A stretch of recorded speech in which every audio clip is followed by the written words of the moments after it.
Time with Peter Edmiston and Anthony Sain. Now, here's Peter and Anthony.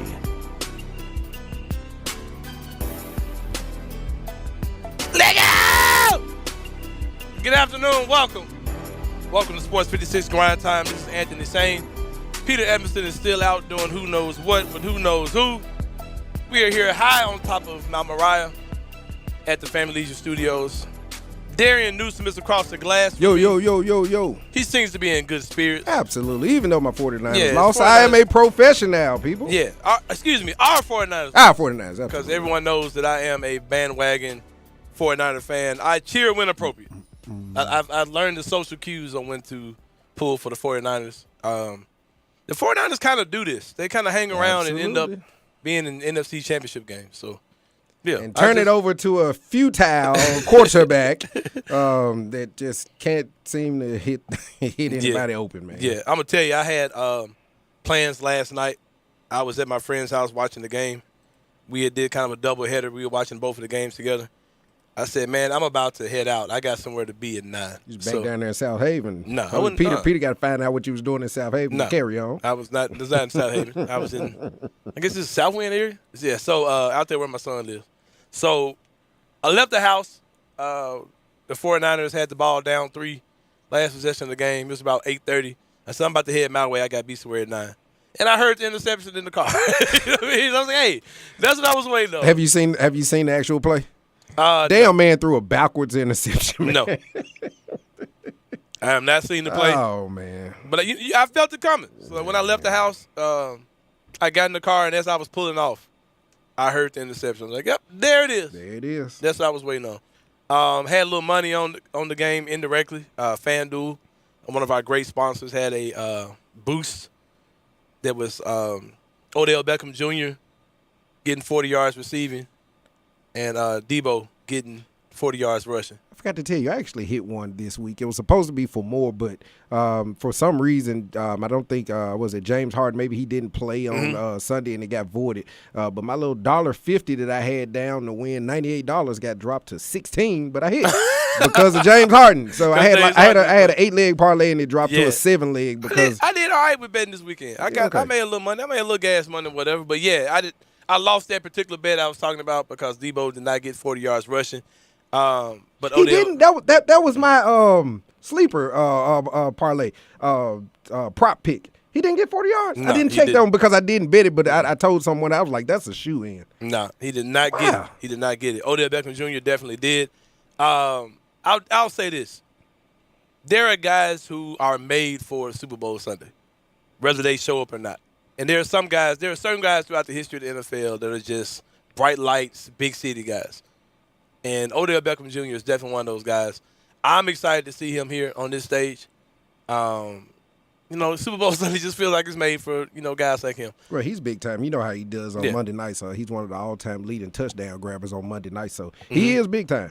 And wouldn't you not like to be a Cleveland Browns fan and look at his Twitter feed on today? I mean, that man's just been going in not only the past couple of weeks, but I can just believe over the next 2 weeks he's going to be just obnoxiously obnoxious. Or a New York Giants fan. Yeah, or Giants fan. He started getting the big game loser reputation, those type of things. So I'm excited to see him there. I'm an Odell Beckham Jr. guy. I'm not gonna lie. I like him. I like the flashy clown, like knucklehead dudes. Remember, like the $200,000. What was that? The little smartwatch he had practicing on the field and passing out cash. That kind of stuff. Yeah, that's clowns. Fake. Money's fake. That's not fake, dude. Yeah, it's clowns, man. I like those type of dudes. Because sports are at the end of the day, sports are supposed to be entertaining, and those kind of guys definitely keep things entertaining. So, but we're going to talk about that and more. Of course, we're going to talk about the AFC side as well. We got Tom Brady retiring-ish, so to speak. We'll talk about that as well. But let me go ahead and set up the show today. Absolutely. Of course, you guys, if you're listening, however you're listening to the show or watching the show, keep doing it. We encourage you to stay locked in during that particular method, but there are several methods to listen to the show. You, of course, can listen to us the old school way on AM 560 on your AM dials.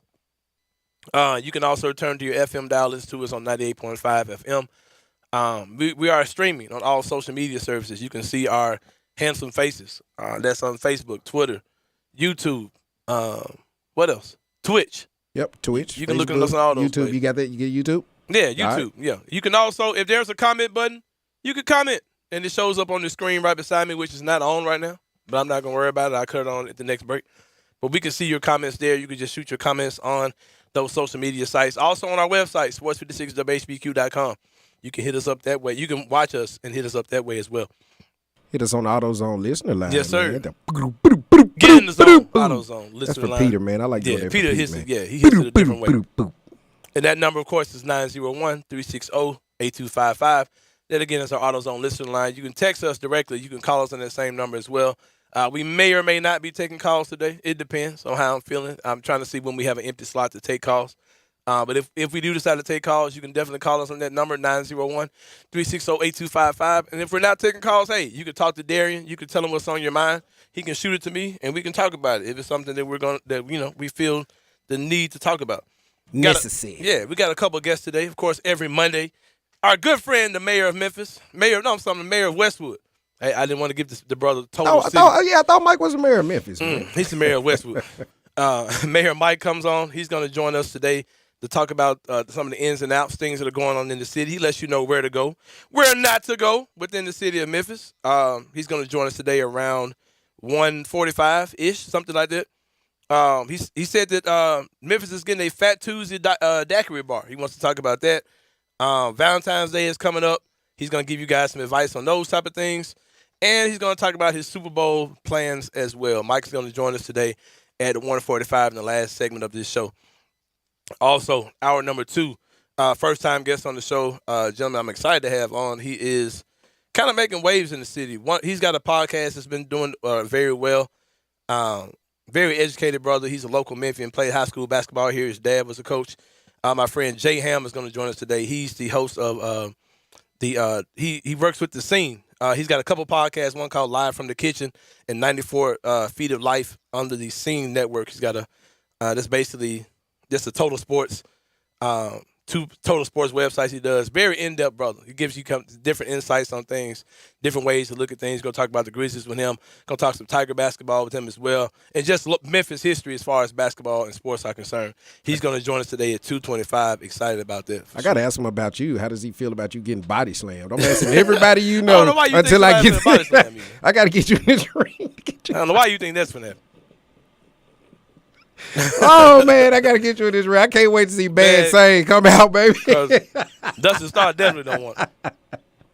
I was watching Dustin at the Grizzlies game because the channel I watch, the way I watch the games, it shows the in-arena wardrobe. It shows the in-arena stuff, you know. Uh-huh. I was looking at Dustin like, man, I'll flip this man if he ever jump man on me.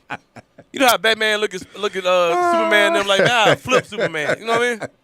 I got a feeling you'll do it though. Once the invitation is out there, I have a feeling that you're gonna put on those tights and you're gonna come down. Right. You know, in the comic books, they used to show Batman how like he was cool with everybody in the Justice League. Oh man. But you know, Batman had like a backup plan, like just in case any of y'all jump wrong, I could kill all y'all. That was Batman's thing, right?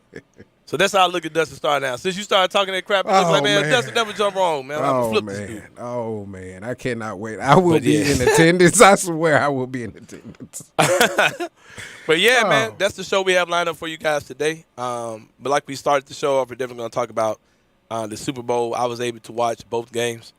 I was not undisturbed watching the games. Had a lot going on while I was at my friend's house, catching up with him. But I was able to watch both of the games. So you saw Kansas City in its entirety? Pretty much. You saw the 1.4 QBR that Patrick Mahomes laid out. I mean, the man just laid a stinker, absolute stinker in the second half. Had me kind of afraid. He was up 21 to 10 going into halftime. But I totally blame the Kansas City Chiefs. Coming down, if you recall, if you watched the game, coming down in the second half, there was a pass interference call that went against the Cincinnati Bengals, put the ball on the 1 yard line, 9 seconds left. Even the smartest man in the world, Tony Romo, says, hey, you can probably get about 3 plays off. They actually absolutely did. They did not run the ball. They did not quarterback sneak it. They threw 3 passes, and finally time elapsed, and that's the reason that I feel that they did not win the game. You put 3 points on the board, you do not go into overtime. Exactly. There are not many players and teams that I get excited about watching them lose more than Patrick Mahomes. I can't put a finger on it. I've tried to describe what it is. I'm extremely agitated by him. I don't know if it's his faux hawk, the super curly mauve faux hawk he has. I don't know if it's that. I don't know if it's the fact that he looks like Larry from the Three Stooges. I don't know what it is. But like seeing Patrick Mahomes lose brings me great joy. Oh, man. You hurt Rob Fisher's feeling, man. Yeah, I know. He ain't gonna talk to you. Rob comes on when?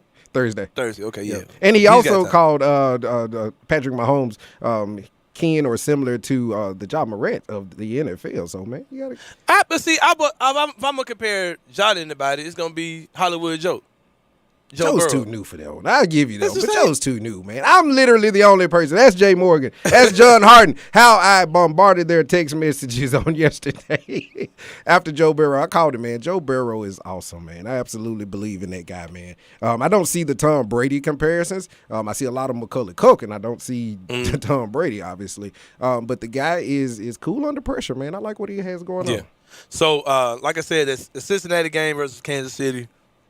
Super excited to see Kansas City lose. Man, Cincinnati's the real deal, bro. Like and I put a tweet out. I was saying how the Cincinnati Bengals are the Memphis Grizzlies of the NFL, and people, Grizzlies gonna win a playoff series. Like, bro, I'm aware. Don't. Like, I'm aware. But what I was trying to say is, and what I said was, I'm not trying to say anything. What I said was, basically, the Grizzlies are the Bengals and the Grizzlies both are a team who their best players are very young. And they're really too young to realize they're not supposed to be where they are. They don't realize they're not supposed to be in the Super Bowl. The Grizzlies don't understand they're not supposed to be at the top of the West right now, in the top 3 teams in the Western Conference. And I don't know what the future holds for the Memphis Grizzlies, but I would not be surprised to see a similar run in the playoffs like what the Cincinnati Bengals are doing. Super excited about what they're doing, man. Burrow's the real deal, for sure. You got some audio of him. Look, absolutely. Sounded like you're Ja Morant. So we don't have the question, so we'll set it up with this. Basically, and I'm not gonna call him an imbecile reporter, but a reporter was trying to get some form of reaction out of Joe Burrow, and like you just called him Joe Cool, he obviously answered the question nice and cool and calm. So the question was about his diamonds. They asked him a follow-up question after a football question of Joe Burrow: are those diamonds real around your neck? They're definitely real. I think I make too much money to have fake ones, so these are real. I'm sorry, what was the second question? He had some Ja Morant in him, obviously, man. Yeah, man. That man was sitting up there with the black shirt on, the big chain on with the Nike on it. Burrow's the real deal, man. Chase is super legit. That team has the makings to be the next team up. I think they're ahead of time. Yeah, they're super ahead of time. I think they'll have it. I mean, not looking too far forward, but putting my Peter Emerson goggles on. I think they are a year ahead, and you can look for maybe a down year from them, probably next year. If they are a bounce-back team from this year, I mean, obviously it'll be warranted because of what they did this year. I think they are a little bit ahead of schedule. I put that loss on the Chiefs. I don't think that the Bengals actually deserve right now to go. I mean, well, they deserved it because they won the game, obviously, but there were some mistakes that Kansas City made that prevented them from going to the Super Bowl. So I think they lost it in lieu of Cincinnati winning it. But I'm not a hater, man. Like I said, I like Joe Burrow. That sounds like a hater move, bro. I like Joe Burrow, man. We started talking about the other team lost the game, and this team didn't. I don't know, man. They did, and I'm rooting for him. I heard my previous producer, Jay Morgan, says he hopes that they lose by 40 points against the Rams. I'm actually hoping that Joe Burrow takes them down. How about getting an NCAA championship 2 years ago and then following that up with a Super Bowl? How about that phone call to your mama? He would be the first player to be, Heisman Trophy winner, NCAA championship and Super Bowl winner, right? Ooh, and he's also the first player in NFL history to get drafted #1 and in the first 2 years take his team to the Super Bowl. Right. Dope stuff. Joe, I like him, man. I like that dude, man. I'm not going to act like I was, the biggest Joe Burrow guy, or even know who he really was this time a couple years ago.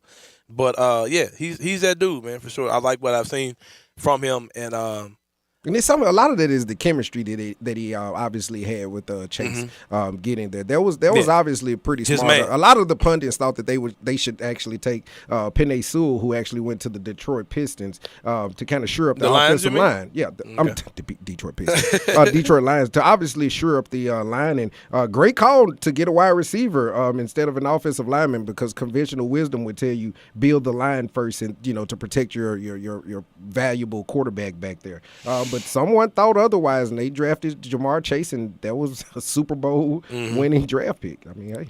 Did it feel like that Kansas City, when they got up 21-3, like they felt like the game was over? Did it feel like the same way? Did it feel like they thought the Bengals were just going to fold them? Yep, I felt the same way with both that 11-point lead as well, and not to get too ahead, but with the 10-point lead the 49ers had. I felt the exact same way. I was booking my ticket to L.A. I was about to text you guys, say, hey, can you get Jay Morgan or Zach or somebody in here, because in 2 weeks I ain't going to be here. But you kind of put the cart before the horse, and look at what happened. I mean, 3 touchdowns in the first half for Patrick Mahomes, and then he turns around and gives you a 1.4 QBR. For you guys that are not familiar, because we're a basketball show, the QBR, that's how they rate your performance. Not necessarily on wins or losses, but your performance in game. And normally, Patrick Mahomes, along with the Aaron Rodgers of the world, they normally dominate that stat. That's a stat where their QBRs are normally much, much higher than anyone, especially their immediate opponent. So kind of disappointed, and again, I'm bashing Patrick Mahomes today. You want to give Joe Burrow his flowers, obviously, but I'm bashing Patrick Mahomes. He is entirely too good for that type of performance, so I shall name him the Aaron Rodgers of the NFL right Aaron now. Rodgers. Oh, okay. I was speaking to a co-pundit on yesterday, and if you take away, because Aaron Rodgers, he sat behind Brett Favre for what, 3-4 years? Right. So if you put it on the trajectory of when Aaron Rodgers actually started, it's the same time. Aaron Rodgers won the Super Bowl in his 3rd year, I believe, starting. And Joe Burrow looks to be headed on his way. Patrick Mahomes won one in his 2nd or 3rd year starting. So they only have one ring, to say the least. They have all the tools in the world, but they are not multiple Super Bowl winners. I'm going to get your opinion on this, too, because you said Cincinnati might be ahead of schedule, and you can see them possibly having a down year next year, even if they win the Super Bowl this year. You can see them falling off.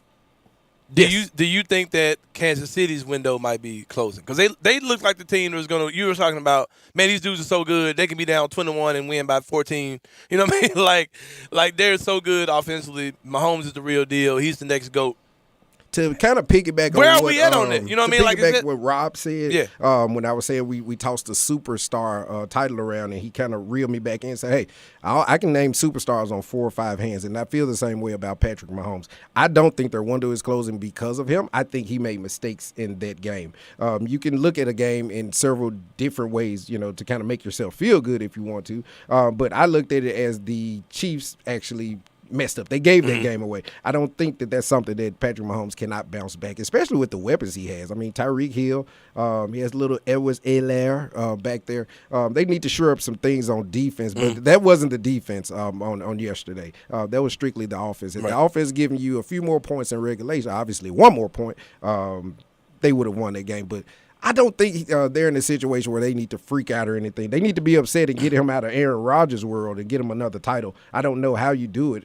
Is Andy Reid kind of bummed out about it? Is he looking to come back? Because he's a little bit long in the tooth. And then we forget about the incident his son had earlier in the year. I was talking about that yesterday, the DUI, how that may affect him in the offseason or whether he wants to come back or not. So Kansas City's still in a good place, even if Joe Burrow is a little bit ahead of schedule. And I hope he's not. I hope the guy, is on a trajectory kind of like what you said, the John Morants of the world. I hope he's a 10, 15-time Pro Bowler. I sincerely hope he can get to another AFC championship and many, many more. But I think he was a little bit ahead of schedule because of the opponent across from him. Sliding over to the NFC, I know you thought we were done.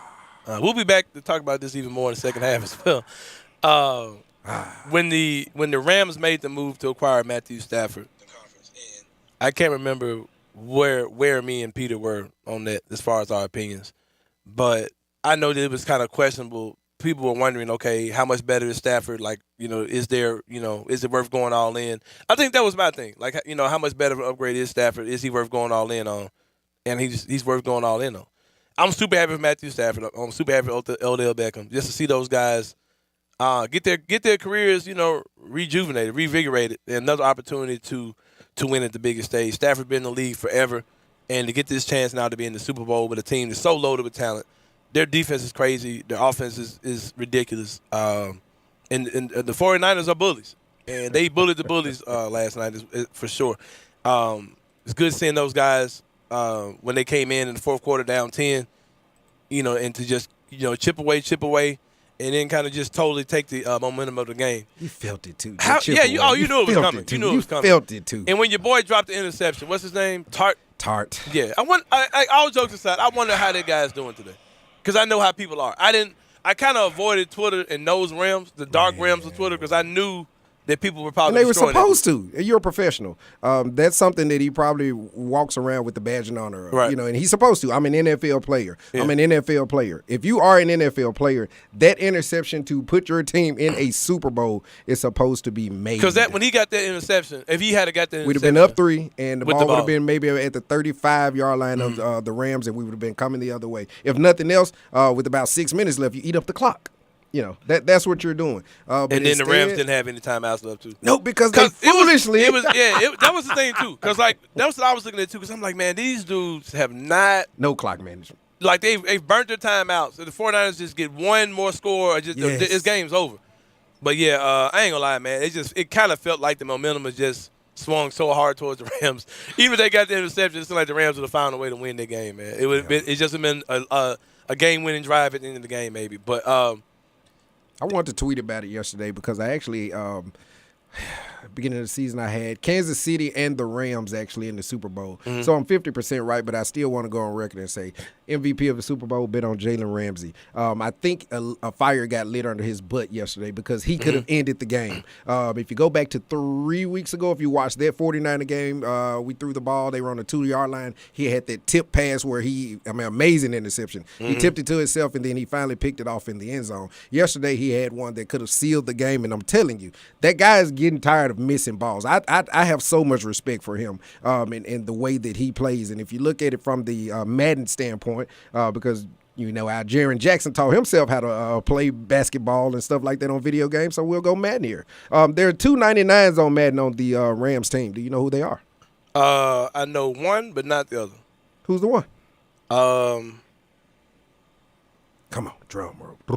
Aaron Donald is one. There you go. And the other, I'm talking about him. His name is Jalen Ramsey. They're both on defense. And he's not a 99 for no reason at all. So Jamar Chase, good luck in 2 weeks. I think you're going to have a teed off Jalen Ramsey coming into your house looking to do some damage to you, man. Yeah, and the moment when they showed Aaron Donald, like, having that huddle with his team, I was like, yeah, we about to lose. We about to lose. His haircut is too good for me, man. I don't like his haircut. He's so chopped. Hey, speaking of chop, man, I ain't gonna lie. Speaking of chop, I appreciate guys whose chop game is on point. It is. Aaron Donald is. My boy Fave was on point too now. Odell Beckham was chopped up too. Oh, yeah. That man Fave was crispy for real. Like, yeah, that man Fave was nasty on the side for sure. And to the one pretty pearls of the world, there's no more. What'd you call me last week? Avery Johnson. He grew out a little bit. That boy had the Avery Johnson yesterday, for sure. Oh, man, I had to get rid of it. All right, so where are you watching the Superb Owl in 2 weeks? Come again, you say what? The Superb Owl. Where are you watching? Ooh, Superb Owl. I've never heard of it. There's certain things we can't call by name. So you have to kind of move some letters around. Superb Owl. Slide. That came from Mr. Zeke. Yeah, he gave me that. Damn. Man, I'm all ears. I'm game to hang out, man. Let's go kick it with stats, man.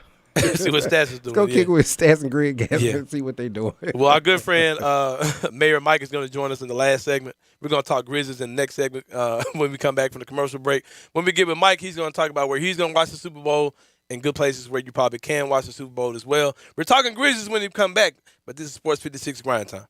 The all-new Sports 56 Mornings with Greg Gaston and Eli Savoy. Brought to you by Action 24/7, James Gaddis Jewelers, and Acura of Memphis. Weekday mornings from 7 to 10 right here on Sports 56 and 98.5 FM.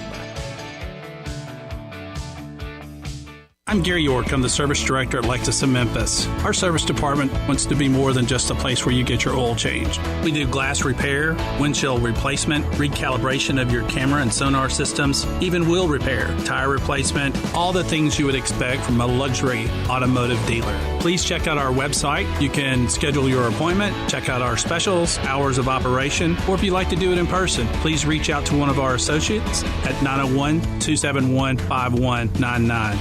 You might not know me, but I'm Zip with the ZipCat construction app. Why are you collecting leftover construction materials, Zip? I'm turning it into cash. That's easy. You can turn leftover materials into cash. Keep it out of dumpsters and help the environment. That's why they call me Zip, the construction guru. Also, ZipCat app saves you time and money. Lets you describe a job, name your price, and get a job done. That's smart, Zip. You're amazing. General contractors, take a few minutes, price a job, and get it done. Download the free ZipCat app in the Apple Store or Google Play. Best tool in your toolbox. Visit Frontier Western Store today for new shirts, boots, and more. Frontier continues to add new items in their women's boutique. Flare jeans and pants are in, and Frontier is fully stocked. There are daily arrivals with thousands of on-trend tops as well, all at amazing prices. And guys, Frontier is your #1 Carhartt store. No one has a larger selection of everyday fits and workwear by Carhartt. Wrangler and Area clothing available too. Have you seen Frontier's remodeled and expanded world-famous boots showroom? Now there are even more dress and work boots in stock. There are over 1,000 pair of Ariat boots and thousands more by Dan Post, Corral, Durango, Rocky, and Twisted X. Frontier recently added Hey Dude shoes with lots more on the way. As if the selection isn't reason enough, Frontier's pricing is lower than online and chain stores. So when you're ready for your next pair, you know just the local shop to visit. Frontier Western Store, 5880 Goodman Road in Olive Branch, and on the web at frontierwesternstore.com. Locally owned and operated since 1967. Gossett Mitsubishi on the Pike is where you'll find the most bang for your buck. Take your pick with adventure-ready 2022 Mitsubishi Outlander Sport or highest safety-rated 2022 Eclipse Cross. Ready to ride at $349 a month. And this is not a lease. You own it. Want 31 mpg highway in your SUV? We Gossett with 2022 Mitsubishi Outlander. Now $398 a month. Plus, at Gossett Mitsubishi, you always get our stellar 10-year, 100,000-mile powertrain limited warranty. So for our best deal, look no further than Gossett Mitsubishi, 1870 Covington Pike, or shop online at memphismitsubishi.com.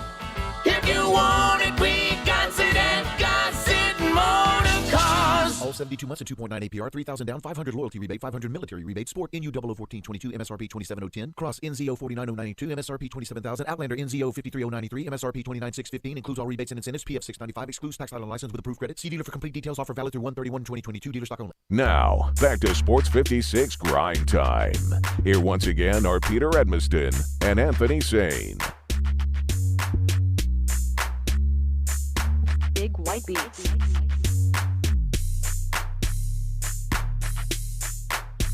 Back on Sports 56 Grind Time, this is Anthony Sain. My good friend and co-host Peter Edmiston is out again this week. Thoughts and prayers. No, I'm just playing. He all right. No, he all right. I was just joking on that This one. man said thoughts and prayers. What's your motto? You got a motto? This is Drake the motto. What's your What motto? is my motto? What's your motto? Oh, yeah. You don't have to open doors for me. Just get out of the way when I kick it down. Just get out the way, man. Cause if you ain't gotta open up no door for me, man. But when I kick that joint down, just get out the way. That's my best advice for you. That's kind of been my motto, or my motive for a while. Sounds like you're on some Ja Morant, man. Yeah, man, for sure. And speaking of not playing, hold on. What I was saying? Yeah, speaking of not playing, like I was playing about Peter Edmiston needing thoughts and prayers. He does not. But also who is not playing is your Memphis Grizzlies. Winners of 3 straight games after a tough loss against the Dallas Mavericks last Sunday. Had 2 big wins over the weekend since the last time we talked. That was against the Utah Jazz, a shorthanded Utah Jazz team, and against the Washington Wizards, who started off the season looking like they were going to be for real. They looked a lot for real. But look, all of a sudden just got sorry again. Shout out to the Washington Wizards. Bradley Beal looked disgusting in the game the other night. Yes. Don't you remember when Beal on Beal was a thing? Like everybody was like, man, just imagine if we go get, man, just imagine if we just go get Bradley Beal. And we've got bargain basement Bradley Beal and Desmond Bain, who's been, incredible this season. Makes you think that you need bargain basement.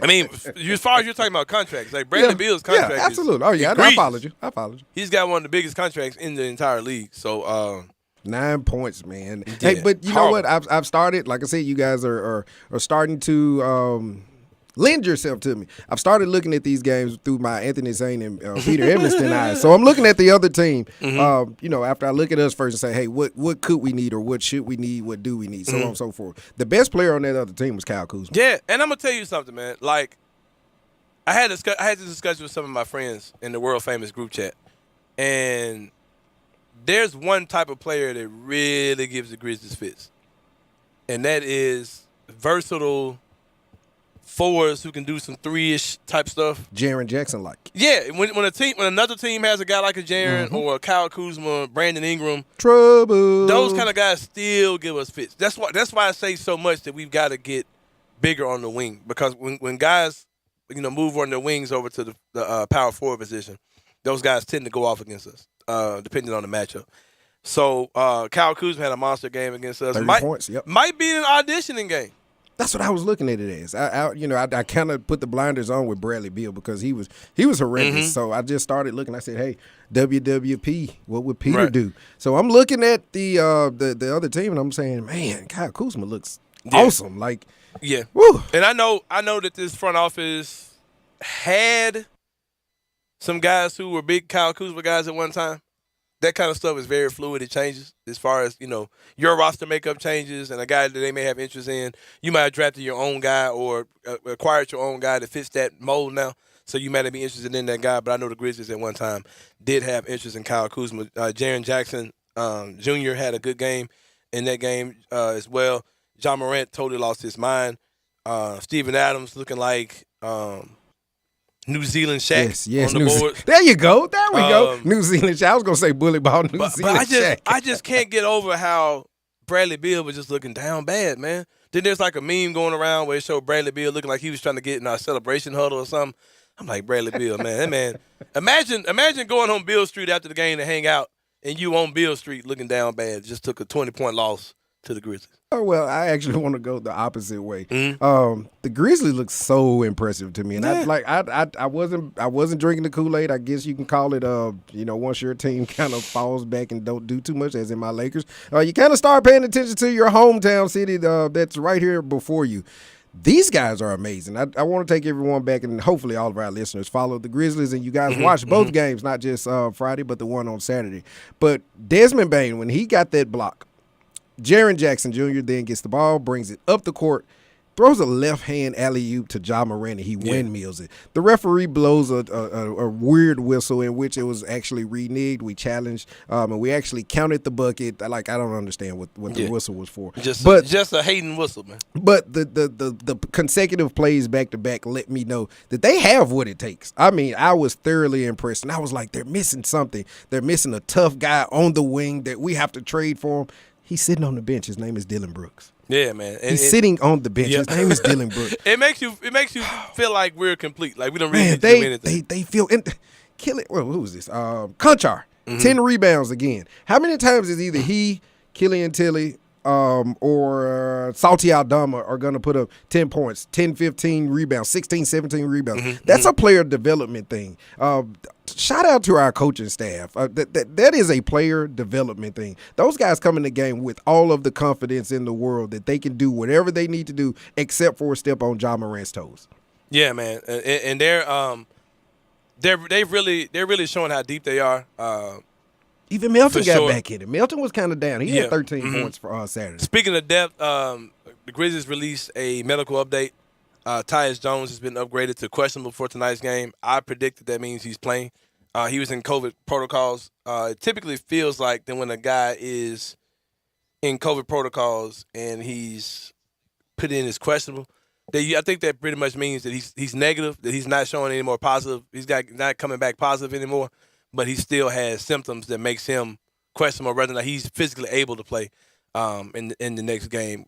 Showing that precaution, and I'm not upset at that at all. But I do predict Tyus Jones will be back playing in tonight's game. That goes to the depth that you was just talking about. He wasn't playing again.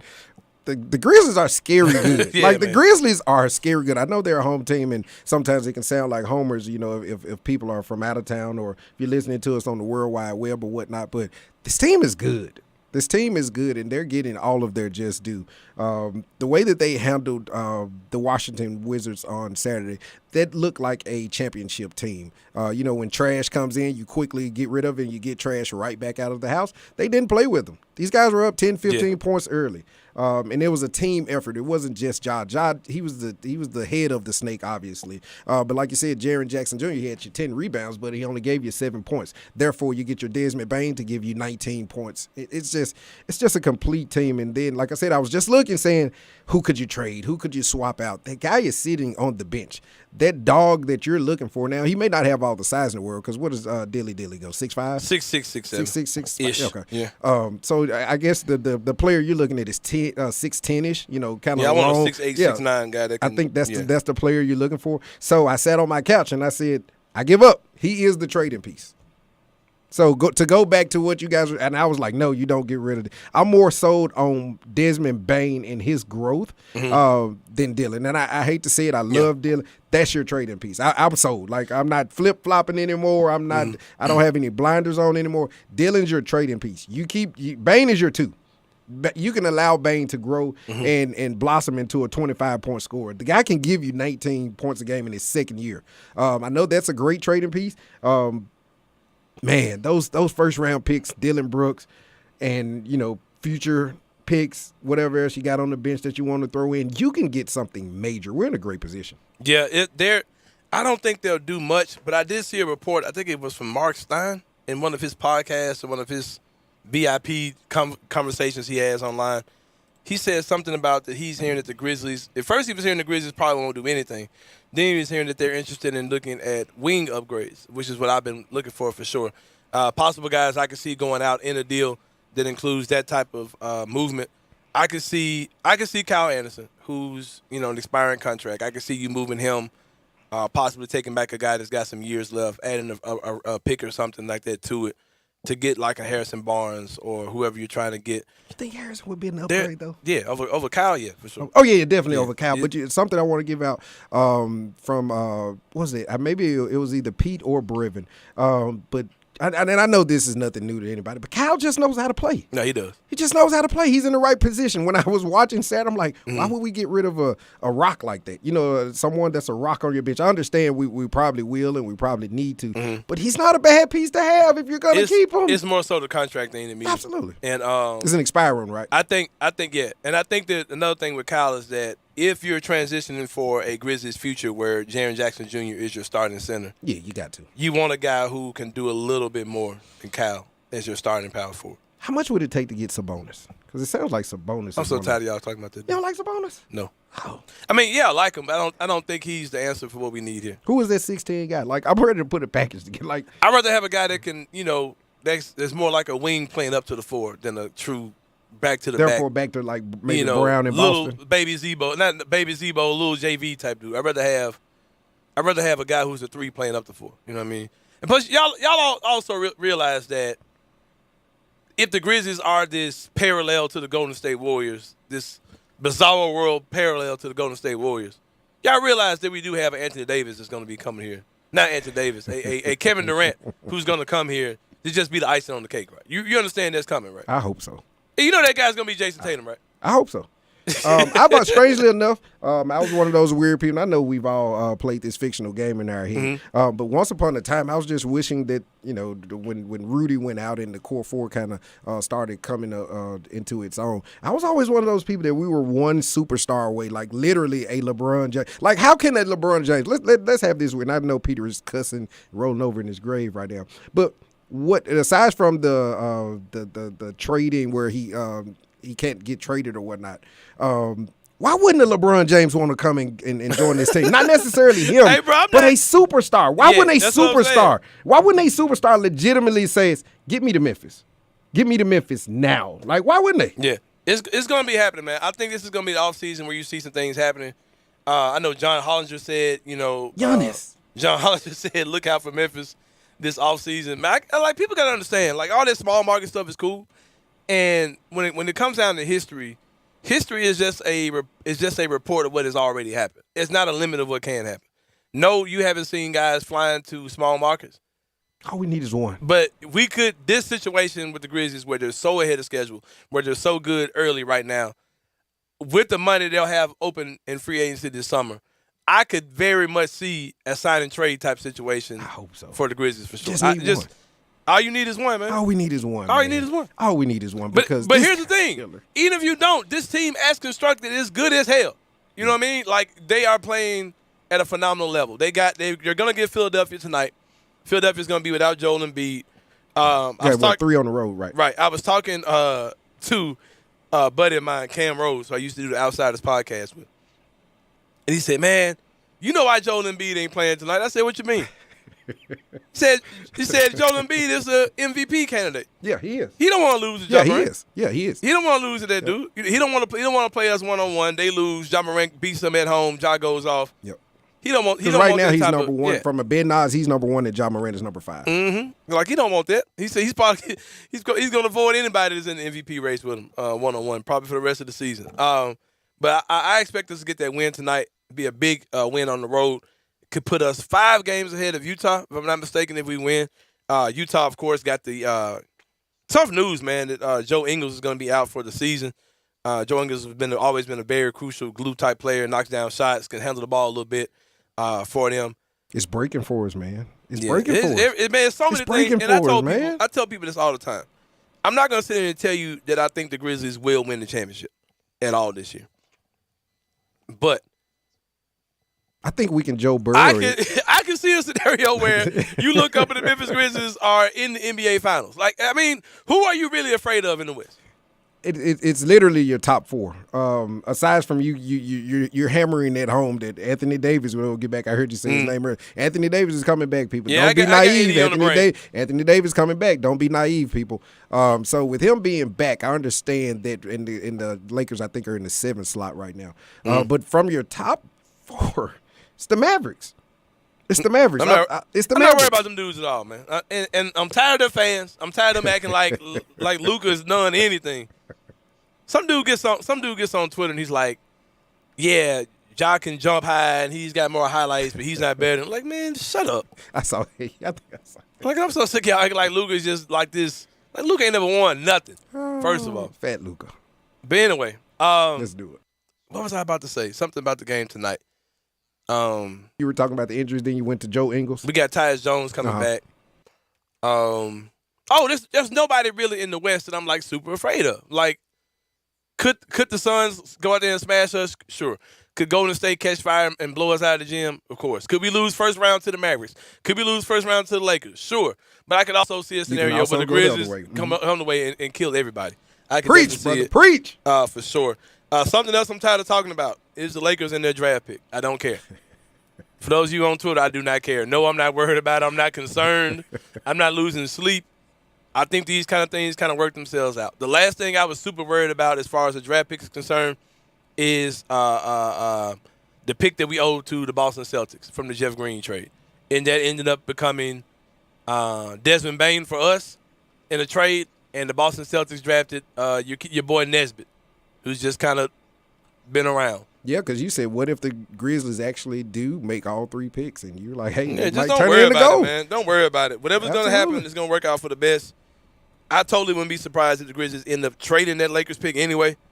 So don't stress out about it, man. We'll be fine. Trust me. I'm with you, man. We're going to take a break. When we come back, Mayor Mike is going to join us. He's got a lot to talk about. There is a new daiquiri bar opened up in the city of Memphis. I think he said it's Mardi Gras style. Opened up in the city of Memphis. He's going to talk about that. He's going to talk about what to do for the Super Bowl and kind of give you a Valentine's Day preview as well. Don't wait until he's coming in early to talk about Valentine's Day. Don't want you guys to take forever. And don't take forever coming back. The Sports 56 Grindtime. Sports 56 Happy Hour with Johnny Radio, presented by Tito's Vodka, from 11 to 1 every weekday on Sports 56 and 98.5 FM. The new year means new great savings at Gossett Kia on the Pike. 10 years of worry-free driving. We Gossett with Kia's 10-year, 100,000-mile powertrain limited warranty. Take your pick, 2022 Kia Forte LXS or 2022 Kia Sportage, $199 a month. Forte, $27.99 due at signing. Sportage, $34.99 due at signing. Let your adventures begin with 2022 Kia Sorento, $359 a month, $34.99 due at signing. All 36-month leases. Come see Bobby J. He's ready to put you in a new Kia today. Gossett I said Kia. 1900 Covington Pike or shop 24/7. KiaCovingtonPike.com. If you want it, we got it at Gossett Motor Cars. All 36 month leases, 650 acquisition fee, 30,000 miles per year, 20 cents excess mileage. Sportage in 702, 7277, MSRP 25,460. Forte NE 44, 2833, MSRP 21,980. Sorrento NGO 990119, MSRP 35,340. Includes all rebates and incentives. PF 695 must finance through KMF. Excludes tax title and license with approved credit. See dealer for complete details. Offer valid through 2/3/2022. Dealer stock only. Tire pressure light on? Tread low? Car sliding when you stop? It's time to go down to Milton on the Spot. Serving you at 3 locations: 1684 Getwell Road, 2127 Ellis Presley, and 3691 North Watkins. Memphis' largest supply of new and used tires, all under warranty. Yes, that's warranty on used tires too. Ask about the tire rotation and balance specials. Milton on the Spot on Getwell Road, Elvis Presley, or North Watkins. Here to take care of your every tire need. Milton on the Spot. It's all net. It's through the goalposts. It's a line drive over the center field fence. It's in the cup for a birdie. Your house has closed. All great things to hear, but you need real athletes to have success, or a realtor with fine-tuned business abilities to get you to the closing table with what you want when you want it. I'm Sheldon Rosengarten with Mark's Bensdorf Realtors, and my clients have told me that I am that type of real estate athlete. My goal is to not only fully protect my clients, but to also have a winning transaction. I adapt to whatever the field conditions are: rain, sleet, snow, bad inspections, low appraisals. Whatever happens, I'm on it. That's why people often say that when you want the job done, call Shell Done. Find out about my highly successful strategic marketing program with the Shellbucks option, and you will want me to be your point guard, your leadoff hitter, or your quarterback. I'm reachable at 682-1868 or memphisrelocate.com. That's Shell Done Rosengarten, 682-1868 or memphisrelocate.com. Do it now. Barks now offers you just about everything you need for your furry family member.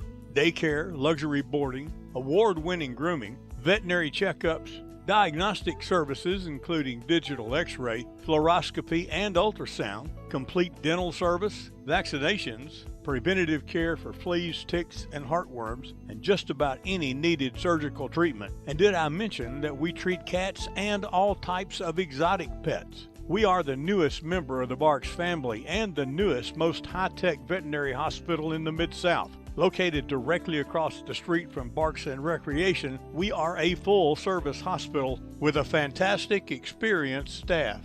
If you're having problems getting a timely appointment at your current vet's facility, we are here to serve you. Call us at 901-979-8888. Barks and Medication.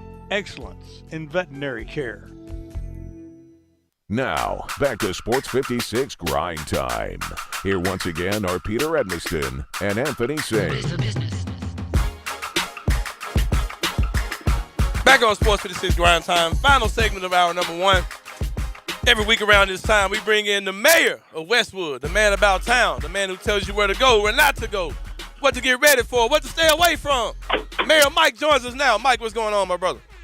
Man, what's up, man? What's up, man? You got it. I heard my horns, baby. Yeah. For sure. But Mike, you said that there's a new daiquiri bar opening up in Memphis soon. Tell us about what's coming to the M, man. Yeah, man. So it's called Fat Tuesday, man. I don't know if anybody been to New Orleans or whatever, man. Mm-hmm. But it's my second home. Oh, man. for sure. Yeah, that's where all my family's from, man. So really? New Orleans is my home, man. So it's like a daiquiri bar, man. It's like, so think Willie's, but like on crack. Okay. Because it's just another level, man. They actually sell the daiquiris by the milk jug, man. So okay. You know, for your party, I'm sorry, man. I was walking out of a stairwell, man. Oh yeah, you good. But yeah, man. So it's like a cool daiquiri bar, man. Straight up party up in there, man. So it's really cool, man. I'm glad that they're bringing something down there. I think it's gonna be on Bill Street too. Okay. And what's the name of it again? Fat Tuesday. Oh, okay. Bit. All right, like, I got you. The actual Fat Tuesday. I got you. So, it's okay. I got you for sure. We typically talk about how we miss opportunities to get people ready for the last few holidays. We didn't do a Christmas preview. We didn't do a Thanksgiving preview, really. Valentine's Day is definitely coming up. Today is the last day of January. I know you are the guy to get with to talk about Valentine's Day stuff. What are some of your Valentine's Day recommendations and just general advice when it comes down to Valentine's Day? Man, general recommendation, man, keep it simple, man. Okay. Just keep it simple, man. Do something that's really from the heart. Don't go too flashy, man. 'Cause, man, it's just, you ain't got to do all that. I mean, unless you're trying to stunt on everybody, you really don't have to do all that. But I will say this, man. For the fellas out there, man, go ahead and reserve the restaurant now, bro. If you really want to go to a restaurant, I don't go to restaurants on Valentine's Day. It'll be too crowded. But if you're going, go ahead and reserve now. Don't wait till the last minute. You ain't going to get in, and you're not going to get where you want. And ain't nothing worse than having a fancy girl and you at the Longhorn Steakhouse on Valentine's Day. It's just terrible, bro. And another thing, man, fellas, listen. Mm-hmm. Do not propose to your woman on Valentine's Day, bro. Okay, help me out with that one. Why you saying that? Not saying I disagree. I just want to know why.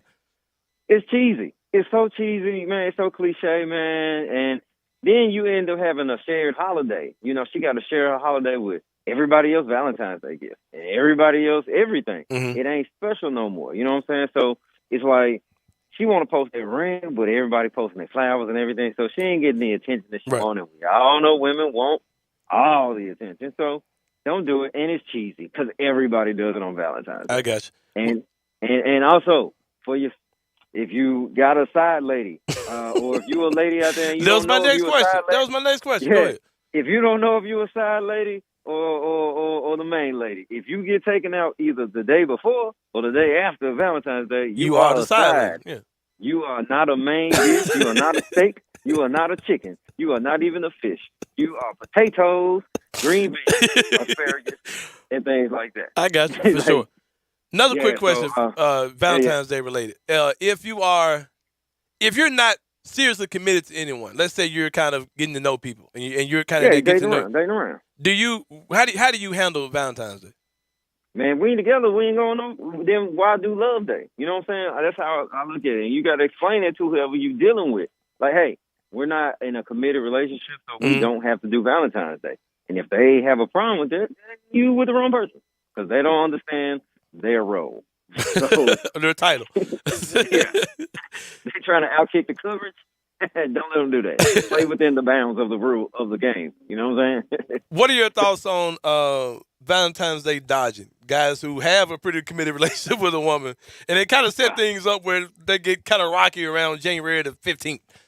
You know, that's usually the acts of the pores. So what ends up happening is when a brother ain't got no money or he got some other stuff going on. Yeah, you know, they start what getting ends weird. up happening. You start to, you know how we do, fellas. We try to make a little argument. You know what I'm saying? Like, who left this light bulb out? Right. Who? I came home and the front light out. Right, Something like that, Mike.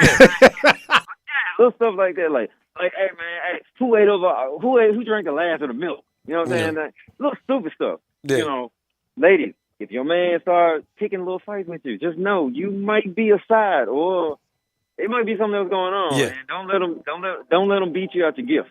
Get your gift, lady. But the fellas who act like they don't believe in Valentine's Day, bro, come on, It's man. game. Stop it, dog. Stop it, dog. Oh man. Bro, I don't believe in Santa Claus, but I still do it for my kids. So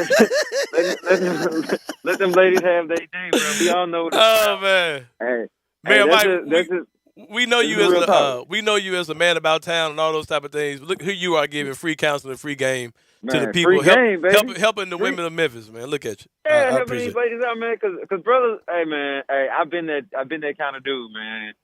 Hey, you telling you don't believe in it, man, so you ain't got to do nothing. But brothers, let me tell you one thing, man. This is one thing the brothers got to realize when you do that. Hey, in the great words of the Negro poet, I can't remember his name, but who's making love to your old lady while you out making love? The Negro poet, yeah, for sure. I can't remember his name either, yeah, but I do remember the verse. Was it Johnny Taylor? I think yes, so. Johnny Taylor. For sure. Well, Mike, what are your thoughts on the Super Bowl, man? You got the Bengals taking on the Rams. What are your thoughts on the Super Bowl and any Super Bowl party recommendations for you? One, I'm looking for a Super Bowl party because I don't have cable. I haven't had it for like 15 years. Okay. So if anybody wants to host me, I do come with a bottle of Paul Masson, Peach or Wildberry. So whatever you want, I got you. Mm-hmm. But as far as the Super Bowl goes, man, I don't trust Matt Stafford. I do not trust Matt Stafford. Okay. I'm gonna ride the Joe Burrow train all the way from LSU all the way here, man. So I'm gonna say Bengals by 3. Well, we talked about this earlier when it comes down to the Bengals and to the Grizzlies.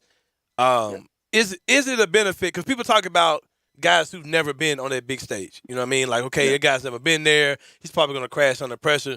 But is there a certain level of inexperience that can be beneficial? Where, like, a guy like Joe Burrow, who's like, man, I've never been here, but I don't care. Like, I'm so green to this that I'm not afraid. You know what I mean? Do you think that's the real thing? Yeah, I don't believe in that, man, at all, man, because, you know, there's always a rookie on every championship team. So, you know, it's just a thing. And I'm pretty sure a rookie quarterback has won a Super Bowl before. I can't remember. I know it was Tom, but I think he was close. But, yeah, I really don't believe in it, man. I really think it comes down to the matchups.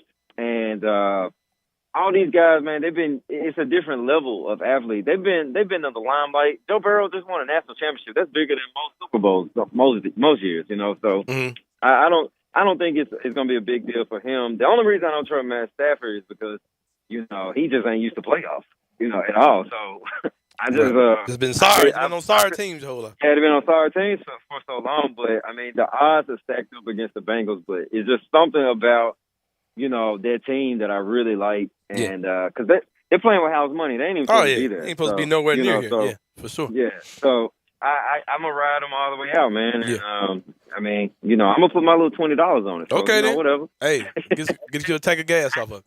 Yeah, I ain't gonna try to put no big money on it. I know. You gotta save that money for Valentine's Day. But Mike, we appreciate you, brother. We appreciate you coming in, man. Whenever Fat Tuesdays open up, we gotta meet up, man. Get us a Nook Joe daiquiri for sure. Let's do it, man. All right. That was Michael Butler Jr. Oh, that was Mayor Mike, who joins us each and every week. Had to give Mike some of that Johnny Taylor, man. That's Johnny who it was, Taylor, the great poet. You're right, Johnny Taylor. Yeah, for sure. And we're about to take a break. When we come back, we're going to talk more NFL. We're going to talk the playoffs some more. Of course, more Grizzlies. Go get some Tiger basketball talk in as well. This is Sports 56 Grind Time.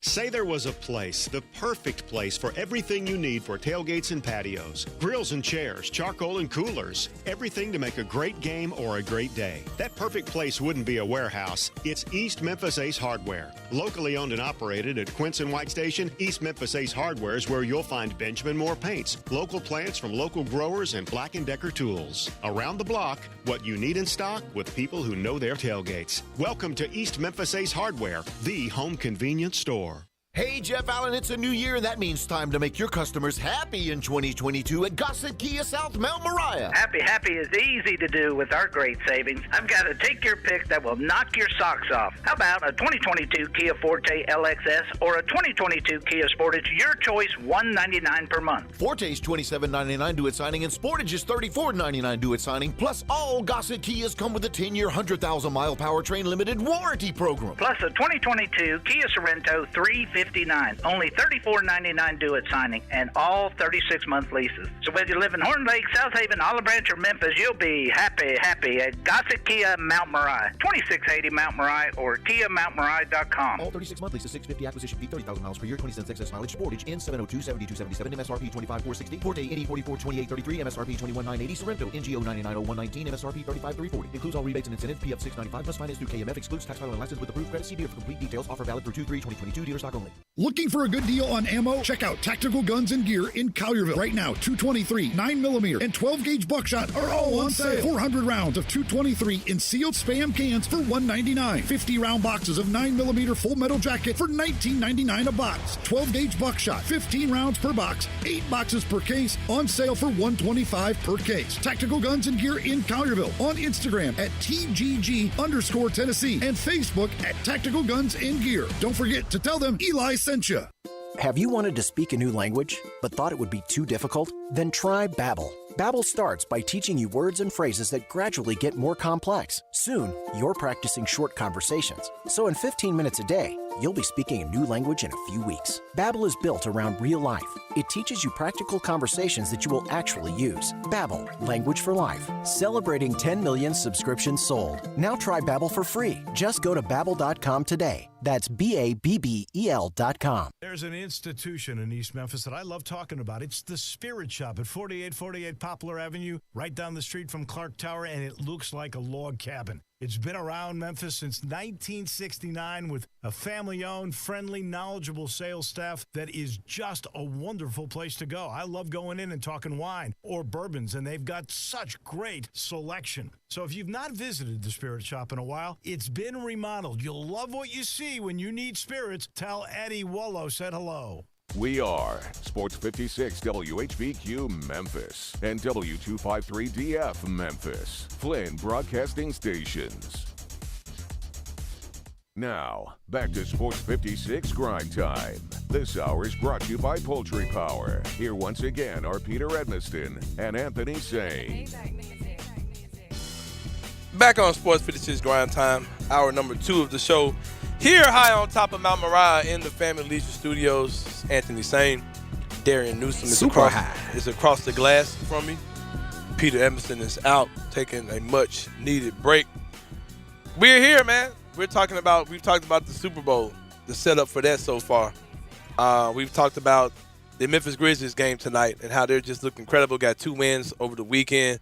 John Morant looking like MVP level. He's conquered All-Star game. He's conquered All-Star game starter.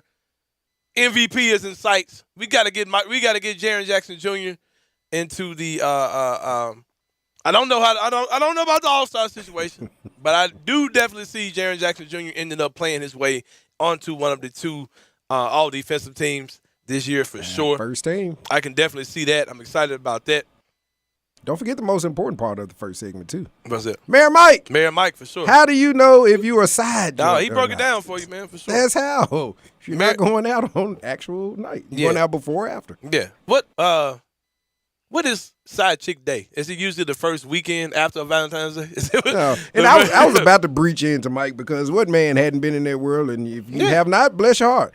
But Side Chick tends to start at 10 o'clock on Valentine's Day. Yeah. Because if you can go and do everything else, not giving anybody any horrible advice, ladies, don't come kill us. So you're saying if you have an early evening dinner, your dude might have a side chick, or you might be there. Absolutely. You get caught all up in the midtown area at 11:30ish. Remember that, because we got to bring Mike back next week. That's the portion I wanted to tell Mike about. Yeah. Like, Mike, hey, it ain't just the next day. It's after Honey is already tired and sleeping at 8:30. It's like, I'm gonna run to the YMCA right quick, and now you know. And if Valentine's Day candy is on sale in the stores, you probably you decide.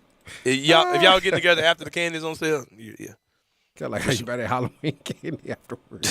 Sure. Give us some Halloween candy on Valentine's. Another interesting development from over the weekend. One of the greatest of all time, and just sports. Period. There were announcements coming out about Tom Brady saying that he is retiring from football. Since then, those reports have changed. They've switched up a little bit. You've heard that he's not retiring. You've heard that he might be retiring later on. What are your thoughts on that whole situation? Because it seems to me, because there was a report that came out that there is a bonus that he gets paid from the team that he gets after February the 4th or something like that. If he stays on until then, that could be the case. And then also, to me, it seems like people are like, well, he's a multi-millionaire. $15 million is making or breaking him. Yeah, I understand that, but who's going to turn down $15 million? Man, what over an announcement? You know what I mean? And here's another thing too. A lot of people just aren't thinking about. If I'm Tom Brady, that's something I want to announce on my own. You know what I mean? And I'm not gonna lie, man. I understand the breaking news. I understand the culture we live in, where everything has to be hot off the press and Twitter and all those type of things. But there are certain announcements that regardless of how fast you can get it out, I'd rather hear that Tom Brady is making an announcement tomorrow at 3 p.m. Tom Brady makes his announcement in a press conference. I'd rather see him retire that way than whoever, Adam Schefter, whoever. Yep, it was him both, him and Jeff Darlington. So I'll piggyback on what you said. So I did some investigating myself because amid the reports that Tom Brady was retiring, he never turned in any actual paperwork. So you're correct. Jeff Darlington as well as Adam Schefter both reported that he is retiring, but they got their report from a really, really, really close source to Tom Brady. So it's probably accurate. But the word is that Tom is actually upset about it, in which he should be, because he wanted his moment in the sun, kind of exactly what he's you one of the greatest players of all to. time. You don't let the man leave on the terms he wants to leave on. You know what I mean? So That's where I'm at with, and that's why I would, if I was him, that's why I'd understand him coming out and saying, "Hey, or whatever." If he didn't come out and say this, but the reports started coming back, people who were his teammates, things like that, who were wishing him goodbye, and farewell and best wishes and all that, they would start deleting those tweets. Because this is Tom Brady we're talking about. This isn't like Joe Schmo or whatever. So Wouldn't I it can be awesome understand if he that level came of back, frustration. if he just debunked the whole thing? Like, And I played- actually was going to do it, but since nah, you're going to since do y'all that, wanna do it like that, I'm gonna yeah, play. since you want to do that, and actually come back. So, question: what is your favorite Tom Brady moment? You got one? That first Super Bowl against the Rams. Mm-hmm. Their first Super Bowl. I was really excited to see this young, no-name dude come in and just look like that guy. But once he got rolling, it was he started becoming, once he became Captain America and all those type of things, and all these bandwagon Patriots fans started coming out of nowhere. He started kind of getting on my nerves. But he's that dude, man. Like, no matter how you want to talk about him, no matter what you want to say, he gained my he's that respect dude. for beating Peyton Manning so many times. Mm-hmm. So watching, if you guys are NFL fans, like many of you guys are out there, early 2000s, Peyton Manning couldn't get over this hump. This hump was called Tom Brady and the New England Patriots. It just took everything in me not to call him the greatest of all time. And then he throws 23 touchdowns to Randy Moss for a season record. He goes undefeated. Eli Manning, catch on the head. We all understand that. But when I finally, in Memphis, we all know what laying it down means. I laid it down. I said, man, this man is the GOAT. And my GOAT for me was obviously Joe Montana. Between him and everything he did for my 49ers. It took a lot for me to finally say it, but it is undisputable. I won't argue with you. There is nothing else that I can say. That man has so many different levels to his career, and I want to go back and actually watch the man in the arena, especially now since he's walking away. Kind of took it for granted that he would always be here, and I'd get a chance to see it sooner or later. But that guy, for him to walk away at this moment. I was tweeting over the weekend, if you're an 80s baby or a 90s baby, I just want to give out some names. And all these names have one thing in common. Ken Griffey Jr., Aaron Rodriguez, Alex Rodriguez, the Kobe Bryants of the world. All of these guys were your heroes, so to speak. Peyton Manning. Now you can add Ben Roethlisberger to that. Tom Brady and LeBron James are the last two that actually bridged the gap for me to my childhood, if you see where I was going with that. And it's not Steph Curry. Steph Curry kind of bridges yesterday and tomorrow. I mean yesteryear from the early 2000s, things like that. The Peyton Mannings are gone. All of those guys you grew up rooting for, like I said, Ken Griffey Jr., whether it's baseball, Sid the Kid. You remember when Sidney Crosby came into the NHL. Tiger Woods is not playing. We're getting old, man. Yeah, it's wild, man, because there's a YouTube video I told you guys about where a guy was playing like some old, it wasn't Madden, it was some other, it might have been Madden. 10-yard fight? No, it was some NFL video game, and it was like Tom Brady's maybe third season in the league or something like that. And he was just going through other rosters. He's like, yeah, this guy's a coach. Yeah, this guy's a GM now, and this dude's son's in the league. Like, it was just showing like how long Brady's been at the top of his game, and to just be it's incredible. He's been for this run, man. It's truly phenomenal. Props to him. Props to him want to go out on his own terms. He's kind of a drama queen. He had the phone number thing where you call the phone number and he like put his quote unquote phone number online or whatever. Phone number. Yeah, and I'm sure that probably. Put money in his pocket some type of way too. I'm sure that calling that phone number was attached to some algorithm and got him paid some kind of way. But anyway, man, he's the GOAT. He's the greatest of all time in football, especially at that quarterback position. Strangely enough, I did the same thing with the 2004 draft. Of course, we know about the 3 Hall of Fame or future Hall of Famers that'll be in: Phillip Rivers, Ben Roethlisberger, as well as Eli Manning. But D'Angelo Hall was a part of that draft. There were a lot of – Larry Fitzgerald was actually drafted number 3. That 2004 draft, and I bring it up to say that's actually a year that Tom Brady won I believe that was his second Super Bowl, if I'm not mistaken. And that's crazy because the guy that was drafted in the same year kept you from winning 2 Super Bowls. And then you retire with another guy that was drafted in that class that will obviously go in the hall with you. And I was speaking to a cousin of mine last night, and he said Eli Manning is definitely not a first ballot Hall of Famer. He's been retired for 2 years now. So that means he'll probably get in his second, third year. Wouldn't it be strange if Tom Brady, Eli Manning and Ben Roethlisberger all went in the same year. Now, hey, you may be on You don't think Eli gets in first ballot? Not first ballot. He doesn't have the numbers. He have the 2 Super Bowl rings. Eli Manning? Eli's not getting I in told first disagree with ballot. both of you. First ballot? Yeah, Hall of Fame? Come on, man. Eli? Peyton, you got the wrong name. You got the wrong I'm name. tripping. My bad. Okay, there you go. I was throwing Peyton, off, yeah. absolutely. Yeah. Elijah. He probably be second ballot. He will be second or third ballot because not only did he win the Super Bowls, look how he did it. You know, it was the pass to Mario Manningham, and then it was the catch. So on the much lucky head. crap. So much lucky crap. You beat an undefeated team. And if you go back to that 2007 playoff run, the Patriots, I mean, they were annihilating teams. I forget who there was.